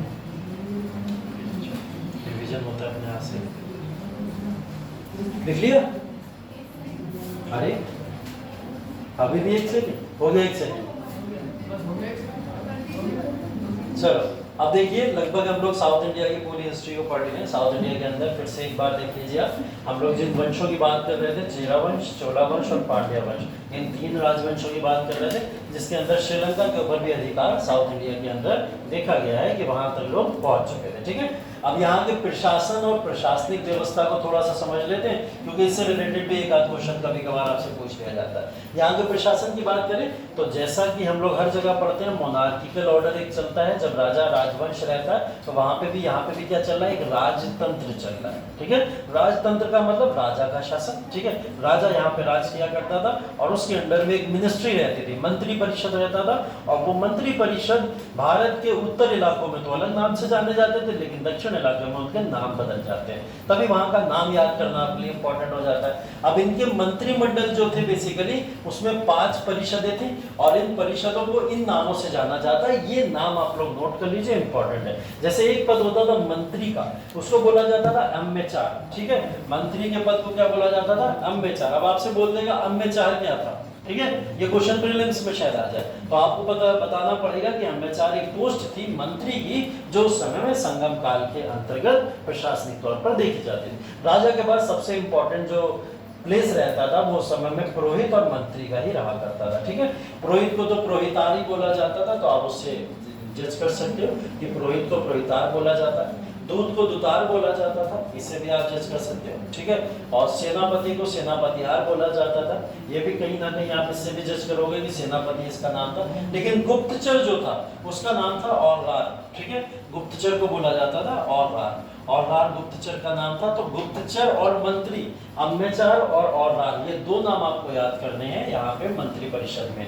5 तरीके की पोस्ट होती थी, इन 5 पोस्ट में एक मंत्री, एक पुरोहित, एक दूत, एक सेनापति और एक गुप्तचर हुआ करता था। ठीक है, तो ये अब आप एक बात को यहाँ ये भी समझिएगा कि हम लोग नॉर्थ इंडिया से साउथ इंडिया तक सारा इतिहास जितना भी पढ़ के आए हैं, उन सारे इतिहास के अंदर अभी तक गुप्तचर को इतना इंपॉर्टेंट प्लेस नहीं दिया गया था कि टॉप 5 मंत्री परिषद में गुप्तचर को बैठा दिया था।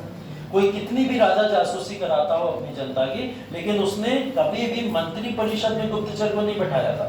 एकमात्र ऐसा राज्य है जिस राज्य के अंदर देखने को मिल रहा है कि गुप्तचर मंत्री परिषद के टॉप 5 का पार्ट हुआ करता था। ठीक है, तो ये समय में ध्यान देने वाली बात है कि साउथ इंडिया में गुप्तचर विभाग काफी ज्यादा वैल्यूएबल था। ठीक है, जिसको औरगार भी बोला जाता था। ठीक है। इसके बाद में कुछ इंपॉर्टेंट करने वाली चीज़ें, तो वो सब कॉमन चीज़ें हैं, वो आपको पता ही है कि किस तरीके से आय वगैरह करते थे, अपनी राजस्व कैसे कलेक्ट करते होंगे, जनता से पैसा लेते थे, टैक्स लिया करते थे, या विदेशी व्यापार करते थे उनके ऊपर कर लगाया करते थे, तो ऐसे राजस्व अपना एकत्रित करते थे। ये सब तो बेसिकली माने जाता था, ठीक है।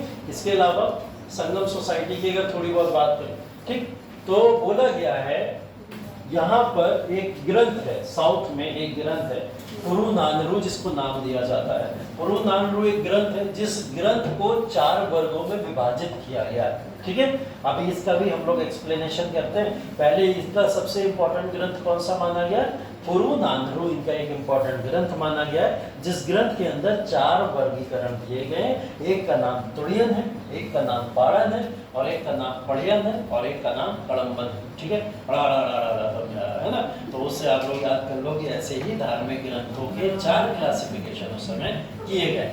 देखो, ये जो पुरुनानरू नामक ग्रंथ है, इस ग्रंथ को आप किससे कंपेयर करो? भारत के उत्तर के वेदास से, ठीक है। वेद जो भारत के अंदर है, वेदों की 4 श्रृंखलाएं देखने को मिलती हैं, ऋग्वेद, यजुर्वेद, सामवेद, अथर्ववेद, ठीक है। वैसे ही इन्होंने क्या करा, दक्षिण भारत में भी अपना एक वेदा बना लिया, एक धार्मिक किताब बना ली, और उन धार्मिक किताबों को ऋग्वेद की जगह पे किसको लिया है? तुड़ियान को लिया, ठीक है। इसी यजुर्वेद की जगह पे पाड़न को लिया है, तो हर वेद के बदले में एक एक वेदा इन्होंने वहां पर कर दी। जैसे देखो, दक्षिण भारत में मैंने बताया था धार्मिक इतिहास एकदम अलग है, उन्होंने रामायण भी अपनी अलग लिखी है, उन्होंने महाभारत भी अपनी अलग लिखी है, और इसी तरीके से उन्होंने वेदों के भी क्लासिफिकेशन अलग किए। तो वेदों के भी क्लासिफिकेशन उन्होंने इस तरीके से यहाँ पे किए थे, जिनकी मेंशनिंग यहाँ पे दी गई, ठीक है। इसी ग्रंथ के अंदर 4 वर्गों का उल्लेख भी मिलता है। जैसे भारत के अंदर ऋग्वेद के अंदर 4 वर्गों का उल्लेख मिलता था, कौन कौन से? ब्राह्मण, क्षत्रिय, वैश्य, शूद्र, ऐसे मिलता था। इन्होंने भी उल्लेख किया हुआ है। इन्होंने किस किस में उल्लेख किया हुआ है? इन्होंने उल्लेख किया हुआ है पहला शुड्डुम वर्ग में, ठीक है। शुड्डुम वर्ग, शुड्डुम वर्ग बेसिकली उच्च वर्ग को बोला जाता था वहां के, जो उच्च वर्ग ब्राह्मण वर्ग होता था या बुद्धिजीवी वर्ग होता था। अब देखिए, बहुत चीज एक इंपॉर्टेंट ध्यान रखना है, इंडिया के नॉर्थ और साउथ में ये जो क्लासिफिकेशन है ना, बहुत इंपॉर्टेंट है। इस क्लासिफिकेशन में जो शुड्डुम वर्ग है, इसमें क्या क्या लिखा है? ब्राह्मण और बुद्धिजीवी। ब्राह्मण तो रहते ही है टॉप पे, ये तो बात की गई है, नॉर्थ इंडिया में भी की गई है, लेकिन साथ साथ में यहाँ बुद्धिजीवी ऐड किया गया है। मतलब कास्ट क्लासिफिकेशन नहीं है, कैसा क्लासिफिकेशन है? कर्म का क्लासिफिकेशन है। जिसके कर्म अच्छे होंगे वो उस हिसाब से हायरार्की पे टॉप पे जाएगा। अगर आप बुद्धिजीवी हो तो फिर आप किसी भी कास्ट के रहने वाले होगे, आप बुद्धिजीवी के तौर पर शुड्डुम वर्ग के ही पार्ट बनोगे, ठीक है। इसी तरीके से दूसरा वर्ग बोला गया है अरसर वर्ग। अरसर वर्ग बेसिकली शासक और योद्धा वर्ग को बोला जाता था। मतलब शासक भी अरसर वर्ग हो सकता था, और जितने योद्धा होते थे, सैनिक तक होते थे सारे के सारे, उन सबको किसमें रखा जाता था? अरसर वर्ग में रखा जाता था। क्षत्रियों का पूरा क्लासिफिकेशन अरसर वर्ग के तौर पर देखा जाता है ना। उसके बाद में यहाँ पे देख लीजिए बेनीगर वर्ग। बेनीगर वर्ग मतलब हमारे यहाँ के वैश्य जैसे होते हैं, है ना, व्यापारी वर्ग जो होता है, तो व्यापारी वर्ग बेनीगर वर्ग के तौर पर कहलाता था यहाँ पे। और उसके बाद में बेलाल वर्ग। बेलाल वर्ग में कहीं आपको दिख रहा है शूद्र लिखा हुआ? कहीं दिख रहा है? नहीं दिख रहा ना। तो यहाँ के क्लासिफिकेशन में उन्होंने शूद्र नाम की मान्यता ही नहीं दी है। उन्होंने इस बात को ही नहीं बोला कि शूद्र या फिर सेवा करने या फिर इस तरीके के व्यवहार के भी लोग होते हैं। उन्होंने इस क्लासिफिकेशन को खत्म कर दिया। उन्होंने बोला हाँ, चौथा वर्ग होता जरूर है हमारे यहाँ, लेकिन वो वर्ग होता है किसानों का वर्ग, ठीक है। किसका होता है? किसानों का या मजदूरों का वर्ग, जो काम करते हैं, मेहनत करते हैं, किसान या मजदूर वर्ग होते हैं, वो कौन से वर्ग में आते हैं? बेलाल वर्ग में आते हैं, ठीक है। तो अगर एक सोसाइटी को एक एथिकल सोसाइटी में कन्वर्ट करना है, जहाँ पे जात पात और मान्यताओं के आधार पर समाज में बंटवारा ना हो, ऐसे में हम लोग दक्षिण भारत के इस पुरुनानरू नामक ग्रंथ के 4 वर्गों के उल्लेख को वहाँ मेंशन कर सकते हैं कि इस उल्लेख में भी तो वर्णन किया गया है। जो लोग बोलते हैं ना कि भाई विभाजन जरूरी था 4 वर्गों में, है ना, तो उनको विभाजन के तौर पर 4 वर्गों का ये विभाजन दिखाया जाए, उनको बताया जाए ये विभाजन अच्छा है। इस विभाजन के तौर पर अगर हम क्लासिफिकेशन सोसाइटी का करें तो शायद समाज काफी तेजी से आगे बढ़ सकता है ना। तो अगर आपको कभी भी इस तरीके की कोई बात दिमाग में आए तो आप ऐसी चीजों का उल्लेख वहां पे जरूर कीजिएगा, ठीक है। उसके बाद संगम कविताएं जितनी सारी लिखी गई, मैंने तो बोला था साहित्य के लिए बहुत ज्यादा उस समय में लोग प्रेरित रहते थे। तो संगम कविताओं के अंदर कुल 5 प्रकार पाए जाते थे और उन कविताओं के अंदर जो भूमि का पूरा आकलन किया जाता था, उन कविताओं में भूमि को बहुत मान्यता दी जाती थी, वहाँ की लैंड को बहुत ही ज़्यादा पूजा जाता था, माना जाता था। और उन कविताओं में जो भूमि है उसके 5 प्रकार बताए गए, ठीक है। जैसे हमारे यहाँ अगर देख लोगे तो हमारे यहाँ पे मिट्टी कैसी है, एक मिट्टी माना जाता है कि भाई शुष्क भूमि मानी जाती है और एक को आर्द्र भूमि माना जाता है और क्लासिफिकेशन खत्म हो जाता है ना। लेकिन वहाँ की भूमि का क्लासिफिकेशन कुछ अलग तरीके से किया गया, क्योंकि भूमि की मान्यता थोड़ी अलग है वहाँ। उन्होंने भूमि को 5 तरीके से किया। मूल्य जिसको देहाती बोला जाता है, ठीक है। दूसरा मरुदम जिसको कृषि भूमि बोला जाता है, ठीक है। पाले जिसको रेगिस्तानी भूमि बोला जाता है, ठीक है। नेथल जिसको समुद्रवर्ती समुद्र के इलाके के आसपास की जो भूमि होती है बोला जाता है, या फिर कुरिंची जिसको पहाड़ों के इलाके के आसपास की भूमि होती है बोला जाता है। ये 5 क्लासिफिकेशन उन्होंने लैंड के आधार पर वहां पे करके रखे हुए, ठीक है। अब ऐसा कोई भी क्वेश्चन आपसे पूछा जा सकता है। बोला जाता है प्राचीन आदिम जनजातियां, आदि मानवों के समय से जो जनजातियां चली आ रही थी, उन जनजातियों के कुछ वंशज इस समय में भी देखे गए जो दक्षिण भारत में। उनके नाम थे जैसे थोड़ा, इरुला, नागा और वेदर। ये कुछ श्रृंखलाएं हैं उन सारे के सारे आदि मानवों की जनजातियों की जो इस समय में पाई गई, ठीक है। ये इस समय की विशेषता है कि इस युग में दास प्रथा का अभाव था। दास प्रथा, हाँ क्या चीज, हाँ मैं बता रहा, वही बताने जा रहा था, ठीक है। दास प्रथा का अभाव लिखा हुआ है यहाँ पे। दास प्रथा का अभाव था, दास प्रथा की कमी थी, ऐसा नहीं लिखा है दास प्रथा थी ही नहीं, ठीक है। ऐसा तो नहीं लिखा है। तो पहली चीज तो इसको देख लेंगे कि दास प्रथा का अभाव था। हम किसी भी राजा को उठा के देख लें, कोई राजा ऐसा नहीं है जिसने बोला हो कि हम दासों को पालते हैं, दासों को रखते हैं, दासों को अपने दरबार के अंदर रखा जाता था।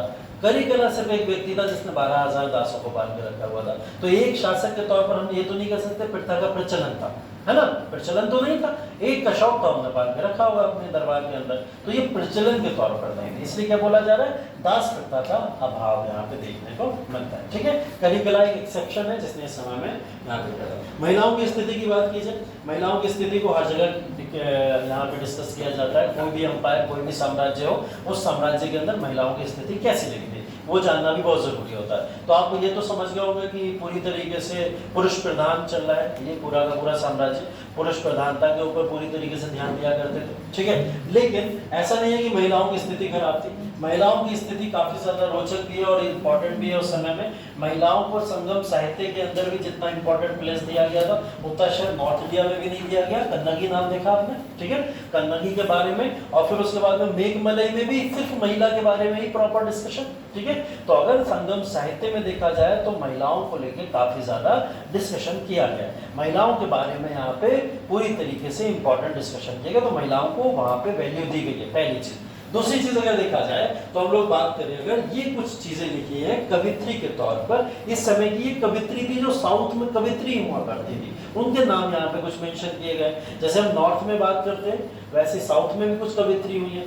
साउथ में सिर्फ और सिर्फ कवि नहीं हुए, कुछ कवित्री भी हुई, महिला कवित्री के भी नाम यहाँ पे आए, जिससे ये बात पता चलती है, क्या पता चलती है कि महिलाओं का उस समय में सम्मान भी किया जाता था और महिलाएं बुद्धिजीवियों के अंतर्गत अपना नाम लिखवाने में भी सक्षम थी, क्योंकि इतने इंपॉर्टेंट कवित्रियों के नाम यहाँ पे देखने को मिल रहे हैं। इसमें बहुत इंपॉर्टेंट है ओबेयार। ओबेयार बहुत इंपॉर्टेंट उस समय की साउथ की कवित्री के तौर पर जानी जाती थी, ठीक है। बाकी तो देख लो, अगर पढ़ पाओ तो पढ़ लो, ठीक। उसके बाद में अगला जो है बेसिकली कि महिलाओं को आज़ादी थी अपना जीवन साथी भी चुनने की, समाज में स्वतंत्र रूप से रहने की भी हर तरीके की आज़ादी इनको मिला करती थी। लेकिन हाँ, एक प्रॉब्लम बहुत बड़ी थी, विधवाओं का जीवन बहुत ही ज़्यादा खराब था, ठीक है। विधवाओं को अनुमति नहीं थी, जिस तरीके से आप पुरानी पिक्चरों में देखते रहते थे, है ना। प्रेम रोग पिक्चर देखी होगी तुम लोग ने, बहुत पुराने जमाने की, है ना। मैंने भी ऋषि कपूर वाली, है ना।